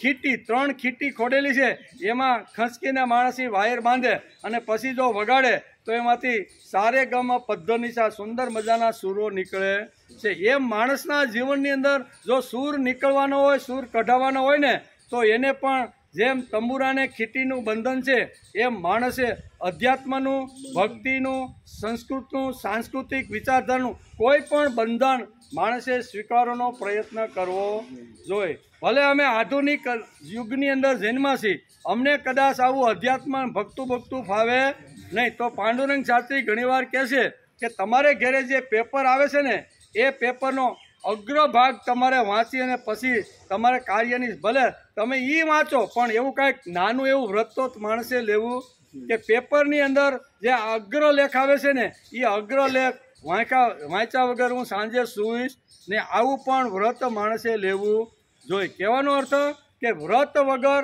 નિયમ વગર માણસનું જીવન પશુ જેવું છે. તેથી એકાદો ભલે હળવો આપણાથી સહન થઈ શકે એવો, પાળી શકાય એવો, આપણે જેનાથી જીવન જીવી શકાય એવો એકાદો નિયમ તો માનવ જાતની અંદર હોવો જોઈએ. એમ આ શ્લોકની અંદર સમજાવે છે. તેથી નાહમ પશુ નાહમ પક્ષી અહમ મનુષ્ય. મનુષ્ય જન્મ મળ્યા પછી કઈ વ્રત, કઈ નિયમ, કઈ સંકલ્પ તો લેવો જોઈએ. બંધન વગર માણસનું જીવન શક્ય નથી. આ વૃક્ષને જમીનનું બંધન છે, પૃથ્વીનું બંધન છે ને, તેથી એની અંદર ફળ આવે, ફૂલ આવે, છાંયો આપે. એનું કારણ શું છે કે એણે આવી રીતનું પૃથ્વી માતાનું બંધન સ્વીકાર્યું છે. ધો કરતી તાપી મૈયા કે નર્મદા મૈયા આવતી હોય, પણ એને જો 2 કાંઠાનું બંધન ન હોય તો હજારો ખેતરોને, ગામડાને આવી રીતના કરી નાખે કે નહીં? એને કાંઠાનું બંધન છે. તેથી અમરકંટકમાંથી નીકળેલી નર્મદા હોય કે પછી તાપી મૈયા હોય, એ દરિયા સુધી મળવા આવે છે ત્યારે 2 કાંઠાનું એણે બંધન સ્વીકાર્યું છે. બંધન સ્વીકારે તો નિશ્ચિત ધ્યેય સુધી એ ભગવાન સુધી પહોંચી શકે છે. એટલે કે વૃક્ષ આ બધા છે જીવનનું ધ્યેય, એટલે કે જીવનનું ધ્યેય લક્ષ્ય, એટલે કે નિશ્ચિત હોવું જોઈએ. આપણું લક્ષ્ય શું છે? તો કે આ ભગવાને આ શ્લોકની અંદર કીધું છે, સો મૃતત્વાય કલ્પતે. આવો શબ્દ શ્રીમદ ભગવદ્ ગીતાના અહીંયા 15મા અધ્યાયની 15મા શ્લોકની અંદર અહીંયા ભગવાને વાપર્યો. માણસનું ધ્યેય શું છે? તો અહીં સો મૃતત્વાય કલ્પરે. માણસ તરીકે જન્મો છું અને અમૃત જ્યાં સુધી મને પ્રાપ્ત ન થાય ને, ત્યાં સુધી મારે મારા જીવનને પ્રભુ કાર્યમાં, પ્રભુ વિચારમાં બોલીને ઘસતું રહેવાનું છે. જ્યાં સુધી અમર તત્વ ન મળે, અમૃત ન મળે, અને જ્યાં સુધી મારો મોક્ષ કે મારી મુક્તિ ન મળે, ત્યાં સુધીનું માણસે જીવનનું ધ્યેય, લક્ષ્ય શું છે? ભગવાને કહ્યું સો મૃતત્વાય કલ્પતે. આ આપણું ધ્યેય હોવું. મારે ભગવાનના ખોળાની અંદર બેસવું છે, મારે ભગવાનનો લાડકો દીકરો બનવું છે. દરવાજાની અંદર હું જ્યારે આ જગત છોડીને જાઉં ને, ત્યારે ભગવાન તેના દરવાજાની અંદર ઊભા હોય કે મારો લાડકો દીકરો આવે છે, એને પ્રથમ મારે ખોળામાં બેસાડવો. આવું કામ કરીએ તો ભગવાનને પણ ગલગલિયા થાય. સો મૃતત્વાય કલ્પતે. આ આપણું ધ્યેય હોવું જોઈએ. આ ધ્યેય હશે તો માણસ સમર્થ થઈ જાય છે અને અંતે અમર તત્વને પામે છે. અને 84 લાખના ફેરામાંથી માણસને મુક્તિ મળી જાય છે. માણસનું ધ્યેય મોટું, લાંબુ અને પૂરું ન થાય ને એવું મોટું ધ્યેય રાખવાનું. આપણા શરીર કરતાં જેમ આપણે કપડાં મોટા રાખીએ ને, કે શરીર જેટલા જ રાખીએ, શરીર કરતાં હંમેશા આપણા કપડાં મોટા હોય છે, એમ આપણા જે ધ્યેય હોય છે ને, એ આપણે જે કંઈ કરી શકીએ ને એના કરતાં થોડુંક વધારે લાંબુ અને મોટું ધ્યેય આપણું હોવું જોઈએ. કે જીવન પર્યંત 100 વર્ષનો થાવ ને ત્યાં સુધી મારું ધ્યેય પૂરું ન થાય ને એટલું લાંબુ લઈને રાખવું જોઈએ. તો માણસ નવરો પડે નહીં. નહીં તો નવરો માણસ નખો દ્વાળે એમ કે ને. એટલે ધ્યેય હંમેશા લાંબુ હોવું જોઈએ. અમૃત તત્વના અધિકારી બનવું એ આપણા જીવનનું લક્ષ્ય હોવું. અમૃત તત્વનું આવી રીતનું લક્ષ્ય બને અને એ મને પ્રાપ્ત થાય એવું માણસનું ધ્યેય હોવું જોઈએ. એમ શ્રીમદ ભગવદ્ ગીતા આપણે આ શ્લોકની અંદર સમજાવે છે. ભગવાન કહે છે કે આપણે અમર જ છીએ, અમૃત તત્વ છે જ, પરંતુ ભ્રાંતિથી જે અમર નથી તેવા દેહાદી તત્વને આપણે અમર માની લીધો. આપણી ભૂલ ક્યાં થાય છે કે આપણે જે દેહ મળ્યો છે 5.5-6 ફૂટનો એને જ આપણે અમર માની લીધો છે. એટલે એ તો નાશવંત છે, બરોબર ને? એ નાશવંત છે એને આપણે અમર કહેતા નથી. અમર તત્વને પામવા માટે અંદર આત્મ તત્વ છે એને ઓળખવાનો માણસે પ્રયત્ન કરવો જોઈએ. એટલે કે ભગવાન કહે છે કે આપણે અમર જ છીએ, અમૃત તત્વ છે જ, પરંતુ ભ્રાંતિથી જે અમર નથી તેવા દેહાદી તત્વને આપણે અમર સમજીને બેસી ગયા. આપણે ભાઈ અમર છે શા માટે ભગવાને કીધું? પણ આપણે ઘણીવાર આવી રીતની ભ્રાંત સમજણ અને ભ્રાંત ઘણી બધી કલ્પનાઓ હોય છે કે જેને આપણે અમર સમજીને બેસી ગયા. આ શરીર અમર છે એમ ઘણીવાર આપણે કહેતા હોઈએ છીએ. માનવ જીવનમાં કેટલીક ભ્રાંતિઓ આવી ગઈ છે તે તોડવા માટે ભગવાને શ્રીમદ ભગવદ્ ગીતાનો આ 2 અધ્યાયનો 16મો શ્લોક કીધો છે. 16મા શ્લોકની અંદર માનવ જીવનમાં ઘણી બધી એવી ભ્રાંતિઓ આવી ગઈ છે. એ ભ્રાંતિને તોડવા માટે અર્જુનને માધ્યમમાં માની ન ભાવો વિદ્યતે કહી અને ભગવાને આ શ્લોક કીધો છે. સુંદર શ્લોક છે, ભ્રાંતિ તોડી નાખે એવા બધા સિદ્ધાંતો આ શ્લોકની અંદર ભગવાને સમજાવ્યા છે. પણ પાણીનો ટાઈમ આપણો પૂરો થઈ ગયો. પાણી પીને ભ્રાંતિ તોડવાનો પ્રયત્ન આ શ્લોકની અંદર ભગવાને અર્જુન માટે કરેલો છે. અર્જુનની ઘણી ભ્રાંતિઓ હતી, એ તોડવા માટે આ શ્લોક છે. પાણીનો ટાઈમ થઈ ગયો એવું ઈશારો કોને? ભગવદ્ ગીતા અધ્યાય 2 સાંખ્ય યોગનો 16મો શ્લોકનો અભ્યાસ અધ્યયન આપણું ચાલે છે. એમાં અહીંયા 2 વાતો ભગવાન અર્જુનને સમજાવે છે કે તત્વદર્શી કોણ, તત્વજ્ઞાની કોણ છે? તો કે જે સત છે અને અસત છે બંનેનો જેને અભાવ થઈ જાય છે અથવા જરૂરિયાત લાગતી નથી ને તેને તત્વદર્શી કહેવામાં આવે છે, એવો અર્થ છે. અહીં કહે છે કે અભાવ વિદ્યમાન નથી. તત્વજ્ઞાની પુરુષોએ આ રીતે બંનેનું તત્વ જોયું અર્થાત અનુભવ કર્યું છે, બરાબર ને? એવું આ શ્લોકની અંદર વ્યાસ આપને સમજાવવા માગે છે. ઘણા બધા ઘણી રીતે સમજણની અંદર ઘણીવાર ભ્રાંતિઓ ઊભી થાય છે.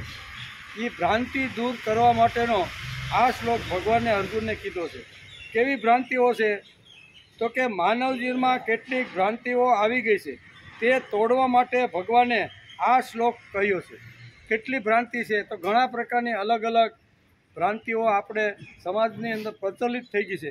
એ ભ્રાંતિને તોડવા માટે નાસતો વિદ્યતો ભાવો ના ભાવો વિદ્યતે સત ઉભયો રપી દ્રષ્ટાંતો અન્યોસ્ત તત્વદર્શિભી. આમ કહીને ભગવાને આ જે માન્યતાઓ, ખોટી માન્યતાઓ ઘણીવાર સમાજમાં ઘર કરી ગઈ હોય, ઘણી બધી ભ્રાંતિઓ સમાજમાં ચાલતી હોય, એને તોડવા માટે અર્જુનને માધ્યમ બનાવી અને આખા વિશ્વને ભગવાને આ સંદેશો આપ્યો છે. ઘણા એવું સમજે છે કે જો સંસાર અનિત્ય હોય તો આત્મા પણ અનિત્ય હોવો જોઈએ. આવી એક ભ્રાંતિ સમાજમાં ઘણા લોકોની અંદર ઘૂસી ગઈ છે. જો આ શરીર કહે છે ને કે ઘણા એવું સમજે કે સંસાર જો અનિત્ય છે તો અંદર રહેલું તત્વ પણ અનિત્ય છે. જ્યાં સુધી 80-90 વર્ષ સુધી રહી ત્યાં સુધી ખાઈ પીને મજા કરો, આના પછીની જિંદગી નથી, એવું ઘણા લોકો આવી રીતની ભ્રાંતિમાં હોય છે. તેથી ઘણા લોકો એવું સમજે છે કે જો સંસાર અનિત્ય હોય તો આત્મા પણ અનિત્ય છે.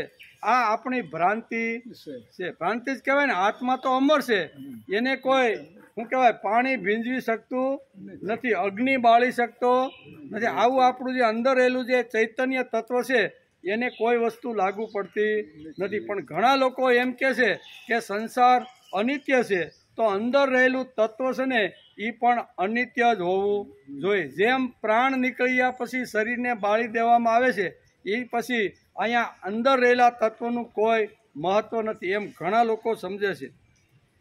આત્મા પણ અનિત્ય છે, આ આપણી ભ્રાંત સમજણ છે.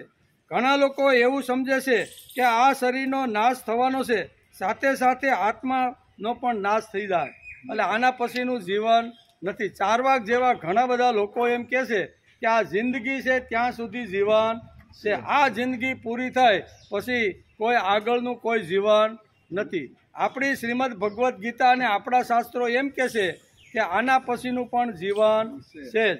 મૃત્યુ પછી શરીરનો નાશ થાય છે, અંદર રહેલું જે ચૈતન્ય આત્મતત્વ સૂક્ષ્મ જે દેહ છે ને એ તો આવી તો ગમે ત્યાં ધારણ કરે, કર્મ પ્રમાણે થાય, એ આપણું તત્વજ્ઞાન કહે છે. પણ ઘણા ભ્રાંત જેની અંદર ઘૂસી ગયો છે ને એવા લોકો કહે છે આત્મા અંદર બેઠો છે ત્યાં સુધી આ શરીર છે, આત્મા ગયો, શરીર ગયું, બાળી નાખ્યું, એટલે પછી એનો કોઈ સાથે સંબંધ રહેતો નથી. એમ એક તત્વ. આ ભ્રાંતિમાંથી માણસે બહાર નીકળવાનો પ્રયત્ન કરવો જોઈએ. અને આ ભ્રાંતિમાંથી બહાર નીકળવા માટે ભગવાને લક્ષ્ય આપ્યું છે. સો મૃતત્વાય કલ્પતે, અમર તત્વને પ્રાપ્ત કરવું એ જ આપણું લક્ષ્ય અને નિયમ હોવા જોઈએ. ઘણી બધી ભ્રાંતિઓને દૂર કરવા માટે ભગવાને આ શબ્દ વાપર્યો છે. અમર તત્વને પ્રાપ્ત કરવા માટે સમદ્રષ્ટિ જોઈએ. સમદ્રષ્ટિ હોય તો જ માણસ ધીર બની શકે, અને તે જ લક્ષ્યને પહોંચવા માટે માણસની પાસે વિવેક બુદ્ધિ પણ હોવી. લક્ષ્ય સુધી પહોંચવા માટે આ બધા ગુણો માણસની અંદર હોવા જોઈએ. તત્વજ્ઞાન જોઈએ, વિવેક જ્ઞાન જોઈએ. આ તત્વજ્ઞાન જાણવા માટે ભગવાને આ બીજા અધ્યાયના 16મા શ્લોકની અંદર નાશતો વિદ્યતે ભાવો એમ કરી અને તત્વદર્શી અહીં સુધી પહોંચી ગયેલા છે. તો તત્વદર્શીનું, તત્વજ્ઞાનીનું જીવન છે એ પ્રમાણે જીવન જીવવાનો જો પ્રયત્ન કરે તો માણસ એટલે કે અમૃત તત્વને પ્રાપ્ત થઈ જાય. તત્વદર્શી જ્ઞાનીઓ જે જગ્યાએ ભગવાન પાસે પહોંચી ગયા છે એ જ ગુણો જો માણસ પોતાના જીવનમાં લાવવાનો જો પ્રયત્ન કરે તો એને પણ અમૃત તત્વ પ્રાપ્ત થઈ જાય છે. એમ આ શ્લોકની અંદર કહે છે. તત્વદર્શીઓએ આ જોયું છે તે તું પણ જોવાનો પ્રયત્ન કર. આ શ્લોકની અંદર શું કે તત્વદર્શી તત્વજ્ઞાનીઓએ જે જોયું છે, જે અનુભવ્યું છે, અને અનુભવ અને જોયા પછીની જે વાત છે એવા મહાપુરુષ શંકરાચાર્ય જેવા પણ આ તત્વજ્ઞાન આ રીતે આપણે સમજાવે છે. તેના માટે પણ તું પ્રયત્ન કર. આ જાણવા માટે ભગવાને મને એક સાધન આપ્યું છે અને તેનું નામ છે બુદ્ધિ. તત્વદર્શી ભગવાન સુધી કેવી રીતે પહોંચી ગયા, ભક્તો ભગવાન પાસે કેવી રીતે લાડ કરવા લાગ્યા, એ જો તારે સમજવું હોય, એ જાણવું હોય અને જાણ્યા પછી જીવનમાં જો લાવવાનું હોય ને તો પ્રત્યેક માણસને ભગવાને એક એવું સાધન આપ્યું છે કે જે સાધનથી માણસ તત્વદર્શી જે જગ્યાએ પહોંચી ગયા છે ને ત્યાં સામાન્ય માણસ પણ પહોંચી શકે છે. એ તત્વનું નામ છે બુદ્ધિ. તેથી બુદ્ધિને સંભાળવાનો માણસે પ્રયત્ન કરવો જોઈએ. બુદ્ધિ જો આડી હવળી થાય ને તો માણસનું અધપતન થઈ જાય છે. એ આગલા શ્લોકમાં બધે અહીંયા સ્થિત પ્રજ્ઞાનું વર્ણન જ્યારે ભગવાન કરવાના છે ને ત્યારે બુદ્ધિનો નાશ કેવી રીતનો થઈ જાય છે ને એ બધી વાતો કરી છે. પણ એ આગલા બધા શ્લોકમાં બીજા જ અધ્યાયની અંદર આવવાનું છે. અહીંયા બુદ્ધિનું મહત્ત્વ, અહીંયા તત્વદર્શી સુધી જો પહોંચવાનું હોય તો માણસે બુદ્ધિને સંભાળવાનો પ્રયત્ન કરવો જોઈએ. એમ કે તે સાધન છે બુદ્ધિ આપણી, તેનું નામ છે બુદ્ધિ. તેનાથી આ તત્વદર્શી કયા રસ્તે ગયા, કેવી રીતે ગયા, શા માટે ગયા, એ તત્વદર્શીને જો જાણવાના હોય તો માણસે આ બુદ્ધિને પણ જાણી લેવી જોઈએ. સામાન્ય જ્ઞાન, આપણે જ્ઞાન તો છે, જ્ઞાનની નથી એવું નથી, પણ એક સામાન્ય જ્ઞાન છે જે અધિકારની જરૂર પડતી નથી. ઇન્દ્રિયોને વિષયો ભેગા થાય પછી જે જ્ઞાન થાય છે તેને સામાન્ય જ્ઞાન કહેવામાં. જ્ઞાનના પણ ઘણા બધા પ્રકારો આપણા શાસ્ત્રકારોએ કીધા છે. એમાં જે શ્રેષ્ઠ જે આગળનું જે જ્ઞાન છે ને એના દ્વારા જ માણસ અહીંયા તત્વદર્શી લોકો જ્યાં પહોંચશે ને ત્યાં સામાન્ય માણસ પહોંચી શકે. એક સામાન્ય જ્ઞાન છે. બીજો જ્ઞાનનો પ્રકાર છે વિશિષ્ટ જ્ઞાન. એની અંદર જ માણસ રમમાણ થવા લાગ્યો કે આજ જ બધું સાચું છે, બાકી બધું ખોટું છે. એને સામાન્ય જ્ઞાન કહેવામાં આવે છે. એના માટે કોઈ નિયમ, એના માટે કોઈ વ્રત કે એના માટે કોઈ સંકલ્પ કે દ્રઢ નિશ્ચયની જરૂર પડતી નથી. એક બાજુ ઇન્દ્રિયો છે, સામે ભોગ પડેલા છે. ઇન્દ્રિયોને ભોગ અથવા વિષયો મળી જાય, બસ આટલું જ મારું વિશ્વ છે, આટલું જ મારું જીવન છે, એ સમજવા માટે કોઈ બીજા જ્ઞાનની જરૂર પડતી નથી. આને સામાન્ય જ્ઞાન કહેવાય છે. સામાન્ય જ્ઞાન કરતાં એક પંક્તિ શાસ્ત્રકાર આપણે ઉપર લઈ જાય છે કે સામાન્ય જ્ઞાન કરતાં પણ એક બીજું જ્ઞાન છે, એનું નામ છે એટલે કે બીજો પ્રકાર છે વિશિષ્ટ જ્ઞાન. બરોબર ને? કેવું? વિશિષ્ટ પ્રકારનું જ્ઞાન, વિજ્ઞાનનું જ્ઞાન. અધિકાર એમાં મેળવવો પડે. વિજ્ઞાનનું જ્ઞાન મેળવવું હોય તો એમાં અધિકાર મેળવવો પડે. મારે વિજ્ઞાનના જે કાંઈ સાધનો દ્વારા જે શોધ કરવાની છે એનું જ્ઞાન તો માણસને હોવું જોઈએ. માનો કે જે વખતે ઇલેક્ટ્રિસિટીની શોધ થઈ છે, બરાબર ને, તો એને શોધવા માટે એને જે સાધનો જે વાપરાય છે એનો અધિકાર એને મેળવ્યો છે કે નહીં? એ ભણ્યા હશે, એનો મોટા મોટા પુસ્તકો વાંચ્યા હશે અને કોઈ અનુભવી માણસો પાસેથી ઘણું બધું લઈ અને પછી એ બલ્બ કેવી રીતનો પ્રકાશિત થાય છે, વાયના શેડા અડવાથી એની અંદર કેવી રીતનો પ્રકાશ થાય છે, એ વિજ્ઞાન મેળવવા માટે, શોધવા માટે એવું સાધન હતું જેના માટે વૈજ્ઞાનિકોએ અધિકાર પ્રાપ્ત કર્યો હતો. એ અધિકાર હોય તો જ એ વિજ્ઞાનની દૃષ્ટિએ આગળ વધી શકે. આપણે અહીંથી ગમે તેટલા કિલોમીટર દૂર હોય અને ગમે તેટલા માણસોને એક સાથે જવું હોય તો પ્લેનની અંદર 700 માણસ બેસી જાય. 700 માણસનો વજન, 700 માણસનો અહીંયા જે કાંઈ સામાન હોય તે, પછી વિમાન જે બનાવ્યા હોય, પૈડા વગેરે, પાંખો, એનું વજન, આ બધું વજન કરી તો કેટલું મોટું વજન થાય.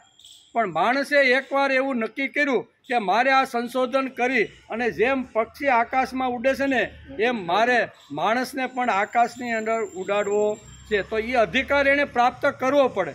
પરબારો કોઈ મારે જેવો જાય અને એને કહે કે ના ના બેસી જાઓ તમે વિમાનમાં અને હું ડ્રાઈવરની સીટ ઉપર બેસી જાઉં છું, તો શું થાય? પડે હેઠું. 700 ભૂકો બોલે. એ અધિકાર મેળવવો પડે. એટલે અહીં કહે છે કે એક સામાન્ય જ્ઞાન છે. સામાન્ય જ્ઞાનમાં ઇન્દ્રિયોને અહીંયા વિષયો સાથે સંબંધ થઈ જાય છે એટલે એ પૂરતું જ એને જ્ઞાન છે. પછી આગળ જવાનું એ માણસ વિચારતો નથી. બીજું જ્ઞાન માણસને એ થાય છે કે મને વિશિષ્ટ જ્ઞાન જોઈશે અને વિશિષ્ટ જ્ઞાનમાંથી આ બધી શોધો આવી. સંશોધન જે વિજ્ઞાન આપણા દુનિયાની અંદર જે ધ્રુસકે ને ભૂસકે જે આગળ વધે છે ને એનું કારણ શું છે?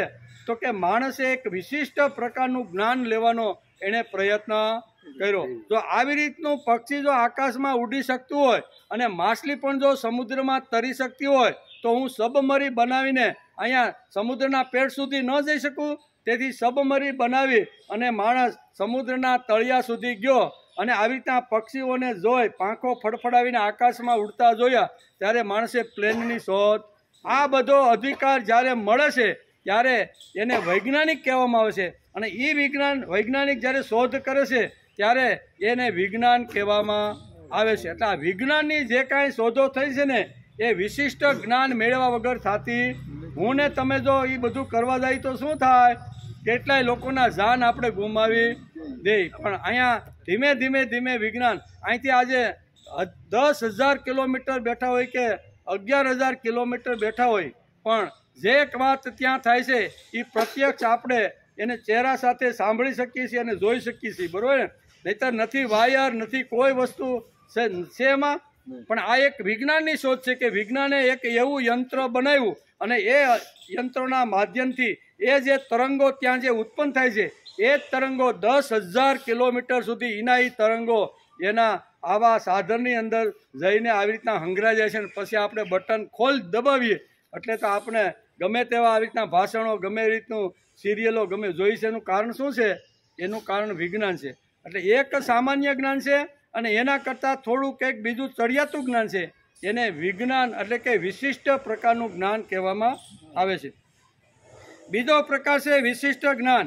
વિજ્ઞાનનું જ્ઞાન અધિકાર મેળવવો પડે છે. વિદ્યાનો અધિકાર માણસ પાસે જોઈએ. વિમાન ઉડાડવા માટે પણ અધિકાર જોઈએ. ટીવી ચલાવવા માટે પણ અધિકાર. આવું જો જ્ઞાન હોય તો આપણે એને વિશિષ્ટ. ત્રીજું વિવેક જ્ઞાન છે. કેવું? ત્રીજો પ્રકાર જે જ્ઞાન છે, આ બુદ્ધિની વાતો હાલે છે અત્યારે. કેવી? કે ભગવાન સુધી પહોંચવા માટે, તત્વદર્શી પહોંચવા માટે ભગવાને આપણને એક સાધન આપ્યું છે. એ સાધનનું નામ છે બુદ્ધિ. બુદ્ધિ એટલે આપણું મળેલું જે જ્ઞાન છે તે જ્ઞાન. એ જ્ઞાન જો આપણી પાસે હોય તો આપણે પણ પ્રભુ સુધી, તત્વદર્શી સુધી પહોંચી શકીએ છીએ. એમાં ત્રીજા પ્રકારનું જે જ્ઞાન છે ને એ છે વિવેક જ્ઞાન. એટલે શું? તો કે બે સરખી જ વસ્તુ આપને લાગે. આપણે જો વિવેક હોય તો આપણે એનું પારખી શકીએ કે આ સાચું અને આ ખોટું છે. પિત્તળ અને સોનું જે દૂરથી આપણે જોઈએ ને બે એક જગ્યાએ પીડા હોય તો આપણે દૂરથી એવું લાગે કે બંને વસ્તુ એક સરખી છે, પણ પાસે જઈ હાથમાં લઈ થોડુંક આમ તેમ ચકાસી ઘસી જોઈ પછી ખબર પડે કે પિત્તળ ઈ પિત્તળ અને સોનું ઈ. એના માટે શું જોઈ? માણસને વિવેક જ્ઞાન જોઈએ. વિવેક જ્ઞાન વગર આ વસ્તુ પારખી શકાતી નથી. જેમ બગલો અને હંસ એ દૂરથી આપણે જોઈએ એટલે આપણે બે પક્ષી આપણે સરખા લાગે, પણ પછી જો વિવેક બુદ્ધિથી આપણે વિચાર કરીએ કે બંનેનો ખોરાક કેવો છે તો એના ઉપરથી વિવેક બુદ્ધિથી ઉપર ખબર પડે કે આને હંસ કહેવાય અને માછલા ખાવાવાળાને બગલો કહેવામાં છે. આવું છે કે નહીં? કાગડો અને કોયલ દૂરથી આપણે બધું લાગે કે નાના એક ઝાડ ઉપર બેઠા હોય તો આપણે એક સરખા પક્ષી લાગે, પણ આપણે પાસે ગયા પછી વિવેક બુદ્ધિથી નક્કી કરીએ છીએ કે આ કોયલ છે અને આ કાગડો. એને કહેવાય વિવેક બુદ્ધિ. પહેલી બુદ્ધિ છે સામાન્ય બુદ્ધિ, બીજી છે વિજ્ઞાન એટલે વિશિષ્ટ બુદ્ધિ, અને એના કરતાં એક ચડિયાતી બુદ્ધિ શાસ્ત્રકારોએ વર્ણ્યું છે, એનું નામ છે વિવેક બુદ્ધિ. વિવેક બુદ્ધિથી માણસ બધું જે દ્રશ્યમાન છે એ સારું છે, નરસું છે, કાળું છે કે કેવી રીતનું છે એને પારખી શકાય છે. ત્રીજું વિવેક જ્ઞાન છે એટલે શું? તે બે સરખી વસ્તુ લાગતી હોય ને તો એને પારખવાની શક્તિ માણસની વિવેક બુદ્ધિની અંદર છે. તેથી માણસની વિવેક બુદ્ધિ પણ હોવી જોઈએ. કોયલ, કાગડો, હંસ, બગલો, ઘી અને ઘાસલેટ આ બધા દેખાવમાં સરખા લાગે, પણ એના વિવેક બુદ્ધિથી માણસ પારખી શકે છે આને ઘી કહેવાય, આને ઘાસલેટ કહેવાય. ચોથી વાત છે તત્વજ્ઞાન. હવે અહીંયા સુધી ગીતા આપણે આ શ્લોકની અંદર તત્વદર્શી શબ્દો વાપર્યો છે કે તત્વદર્શી જે માર્ગે ગયા છે, જે માર્ગે જવાનું હોય તો માણસની અંદર કઈ કઈ ક્વોલિટી હોવી જોઈએ એ આ શ્રીમદ ભગવદ્ ગીતાના અહીંયા બીજા અધ્યાયના 16મા શ્લોકની અંદર ન નાશતો વિદ્યતો ભાવો આમ કરી અને સમજાવવાનો પ્રયત્ન કર્યો છે. એટલે ચોથું જે જ્ઞાન છે ને એ શ્રેષ્ઠ જ્ઞાન છે અને એને તત્વજ્ઞાન કહેવામાં આવે છે. એને તત્વજ્ઞાન કહેવામાં આવે છે. ચોથી વાત છે તત્વજ્ઞાન. સત અસત બંને સરખી લાગે છે, તેનો તફાવત ન ખબર સત શું છે ને અસત શું છે એ તો 80 વર્ષ પછી જો આપણે ખબર ન પડી હોય તો કેટલું જીવાય શું કામનું ભાઈ. તેથી એને સમજવાનો પ્રયત્ન કરવો જોઈએ. સૂક્ષ્મ બુદ્ધિ તેમજ શુદ્ધ બુદ્ધિ જોઈએ. આને સમજ તત્વદર્શીઓ જે જગ્યાએ ભગવાન સુધી જે પહોંચ્યા છે, અને મારે પણ જો તત્વદર્શીની જેમ પ્રભુ સુધી પહોંચવાનું હોય અને જ્ઞાતિ જો પાછું ન આવવાનું હોય, અમર તત્વ પામી અને મારે મુક્તિ અથવા મોક્ષ જોતું હોય ને તો તત્વદર્શી જે માર્ગે ગયા છે ને એ માર્ગે જવાનો પ્રયત્ન કરવો જોઈએ. એ માર્ગે જતા બે પ્રકારની બુદ્ધિ અહીંયા શાસ્ત્રકારો આપણે સમજાવે છે. એમાં પહેલી વાત છે કે શુદ્ધ બુદ્ધિ. કેવી? માણસની બુદ્ધિ શુદ્ધ હોવી જોઈએ. અશુદ્ધ બુદ્ધિથી માણસ પ્રભુ સુધી પહોંચી શકે નહીં. તેમજ સૂક્ષ્મ બુદ્ધિ. એક છે સૂક્ષ્મ બુદ્ધિ અને બીજી છે શુદ્ધ બુદ્ધિ. આ બે બુદ્ધિ ભગવાને આપણે હથિયાર તરીકે પ્રભુ સુધી પહોંચવા માટે, તત્વદર્શી પહોંચવા માટે આ બે વાતો આપણે આપી છે. આ બે વાતો આપણે આપી છે. જગતમાં જે બદલાય છે તે બધું અસત છે. નાશતો વિદ્યતે ભાવો આમ આ શ્લોકની અંદર કીધું છે. આપણે બધું જે કાંઈ જોઈ છે ને એ ખરેખર એવું હોતું નથી. રેલની અંદર આપણે જ્યારે મુસાફરી કરીએ છીએ અને રેલ જ્યારે 150-200ની સ્પીડે જ્યારે જાય છે અને બારીમાંથી આપણે જ્યારે નજર કરીએ ને ત્યારે આપણે લાગે તો આ વૃક્ષો બધા ફરતા હોય ને આપણી ટ્રેન સ્થિર હોય એવું લાગે છે. હકીકતે શું છે? આ બધું આપણા મનની અંદર એક અસત્ય ભાવ જે ઊભો થયો છે. હકીકતે વૃક્ષો હાલતા નથી, દોડતા નથી, કંઈ જ કરતા નથી, દોડે છે આપણી ગાડી. તેથી કે જગતમાં જે બદલાય છે તે બધું અસત છે. અસતો વિદ્યતો ભાવે. તત્વદર્શી એના તત્વને જાણે છે. બંને વાતો લઈને જગતમાં ફરે છે. તેના તત્વને જે જાણે છે આવા તત્વજ્ઞાનીઓ થવાનો જે પ્રયત્ન કરે છે એને નાશતો ભાવો વિદ્યતે ના ભાવો વિદ્યતે સત. આવી રીતના વિવેક બુદ્ધિથી સમજવાનો માણસે પ્રયત્ન કરી લેવો જોઈએ. એક વિજ્ઞાનની દ્રષ્ટિથી પણ માણસે આ જીવનની અંદર આવી રીતનો ભાવ ઊભો થાય એવો પ્રયત્ન કરવો જોઈએ. તત્વદર્શી એના તત્વને જાણે છે. એમ કે આ બધી વાતો તત્વદર્શીને ખબર છે. આ શ્લોકમાં જ્ઞાન છે, આ શ્લોકમાં વ્યવહાર છે, આ શ્લોકમાં માર્ગદર્શન છે અને આ શ્લોકની અંદર આશ્વાસન આપ્યું છે. બીજા અધ્યાયના અહીંયા 16મા શ્લોકમાં 4 વાતો આ શ્લોકની અંદર અહીંયા ભગવાને અર્જુનને માધ્યમમાં રાખીને આખા વિશ્વને આ 4 વાતો સમજાવી છે. કઈ 4 વાતો છે? એક તો આ જ્ઞાનમાં એટલે કે આ જ્ઞાન છે, બીજું વ્યવહાર છે, ત્રીજું માર્ગદર્શન આપે છે અને ચોથું આશ્વાસન આપે. આ 4 વાતો આ શ્લોકની અંદર અહીંયા કીધી છે.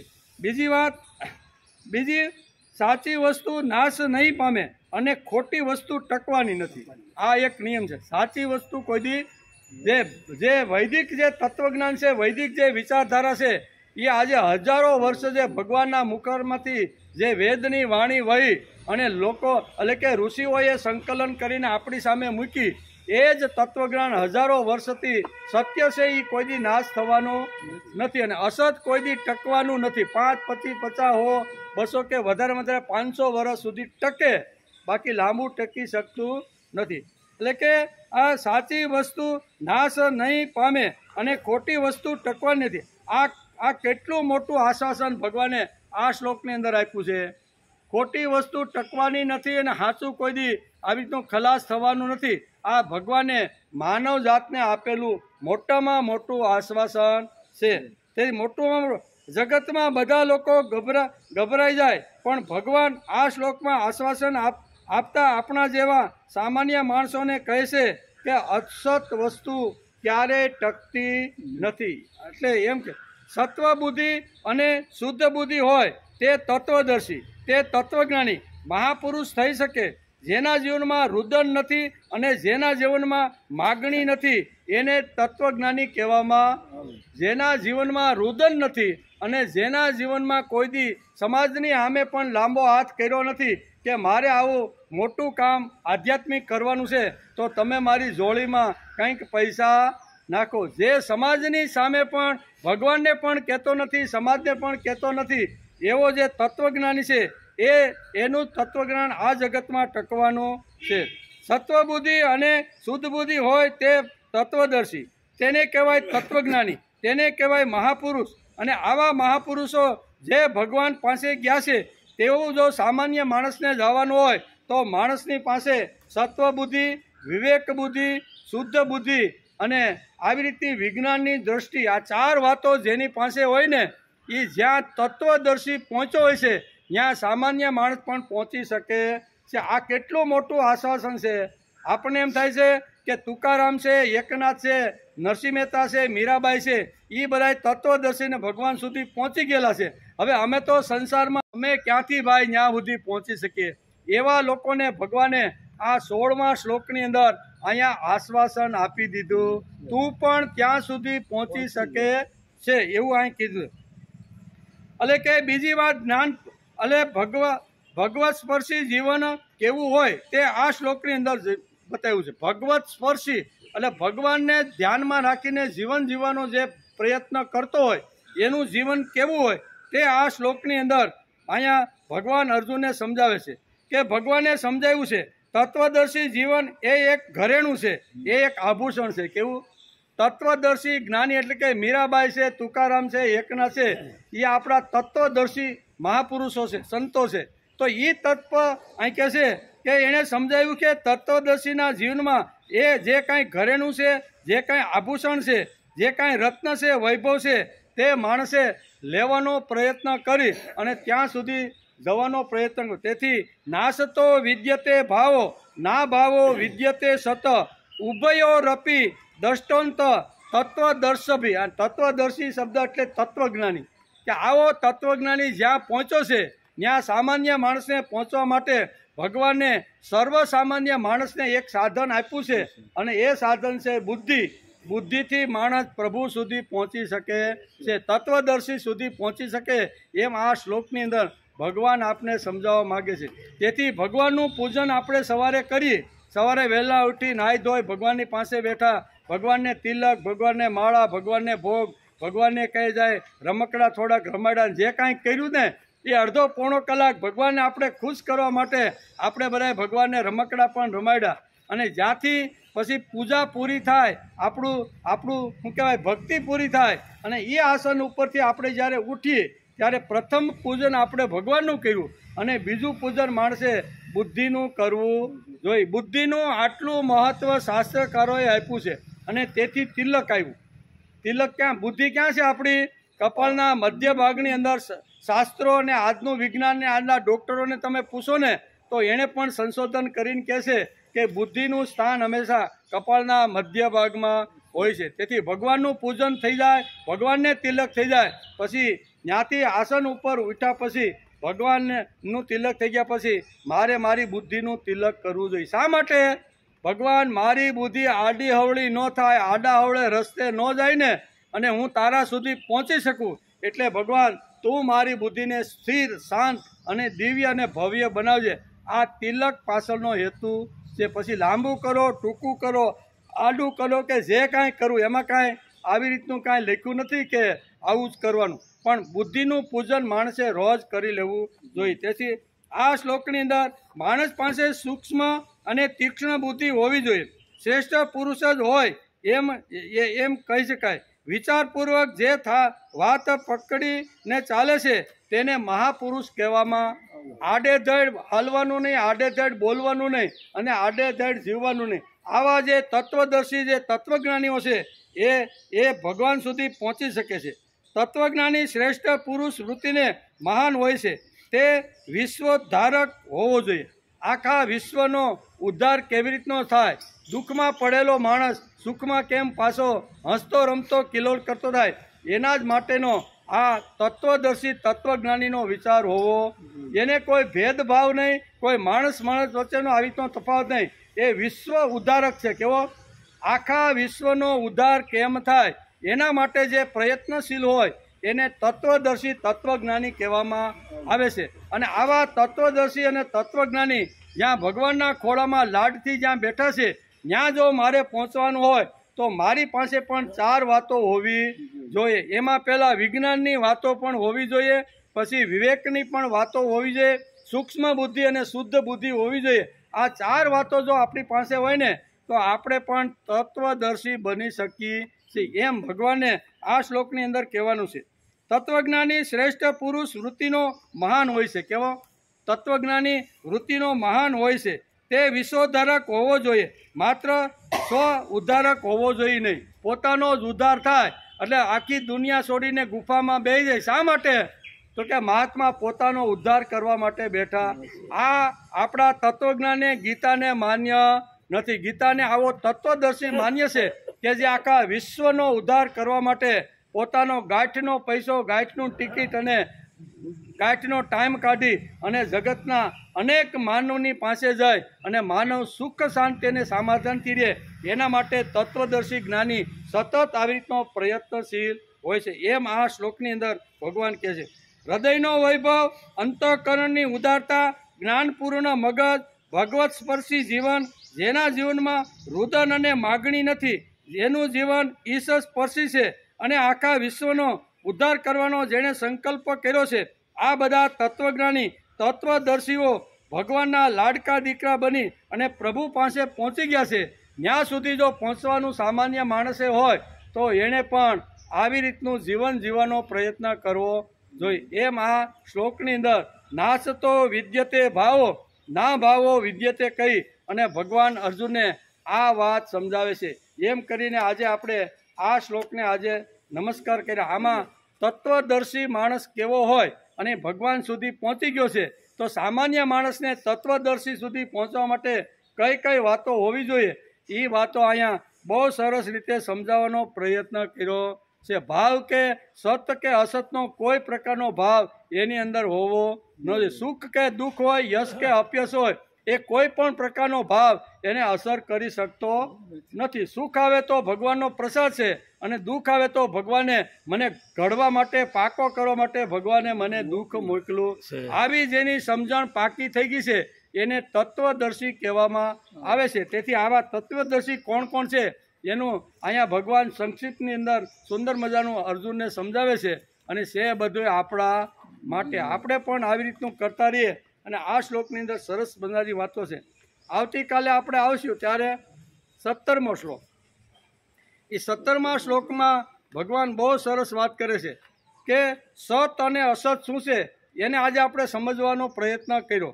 બરાબર ને? આપણે વિવેક બુદ્ધિથી કોયલ અને કાગડો શું છે એને આપણે સમજવાનો પ્રયત્ન. બગલો અને હંસ હોય તો એને વિવેક બુદ્ધિથી કેવી રીતના આવા સમજી શકાય એ બધી વાતો આ શ્લોકમાં આપણે સમજવાનો પ્રયત્ન કર્યો. હવે 17મા શ્લોકની અંદર ભગવાન અર્જુનને કહેશે કે સત અને અસત શું છે.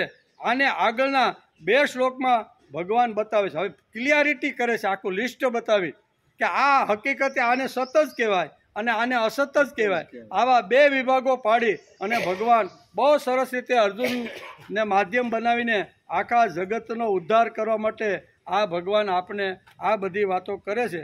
પણ એ બધી આવતીકાલે આવશે ત્યારે એનો વિચાર આપણે કરશું.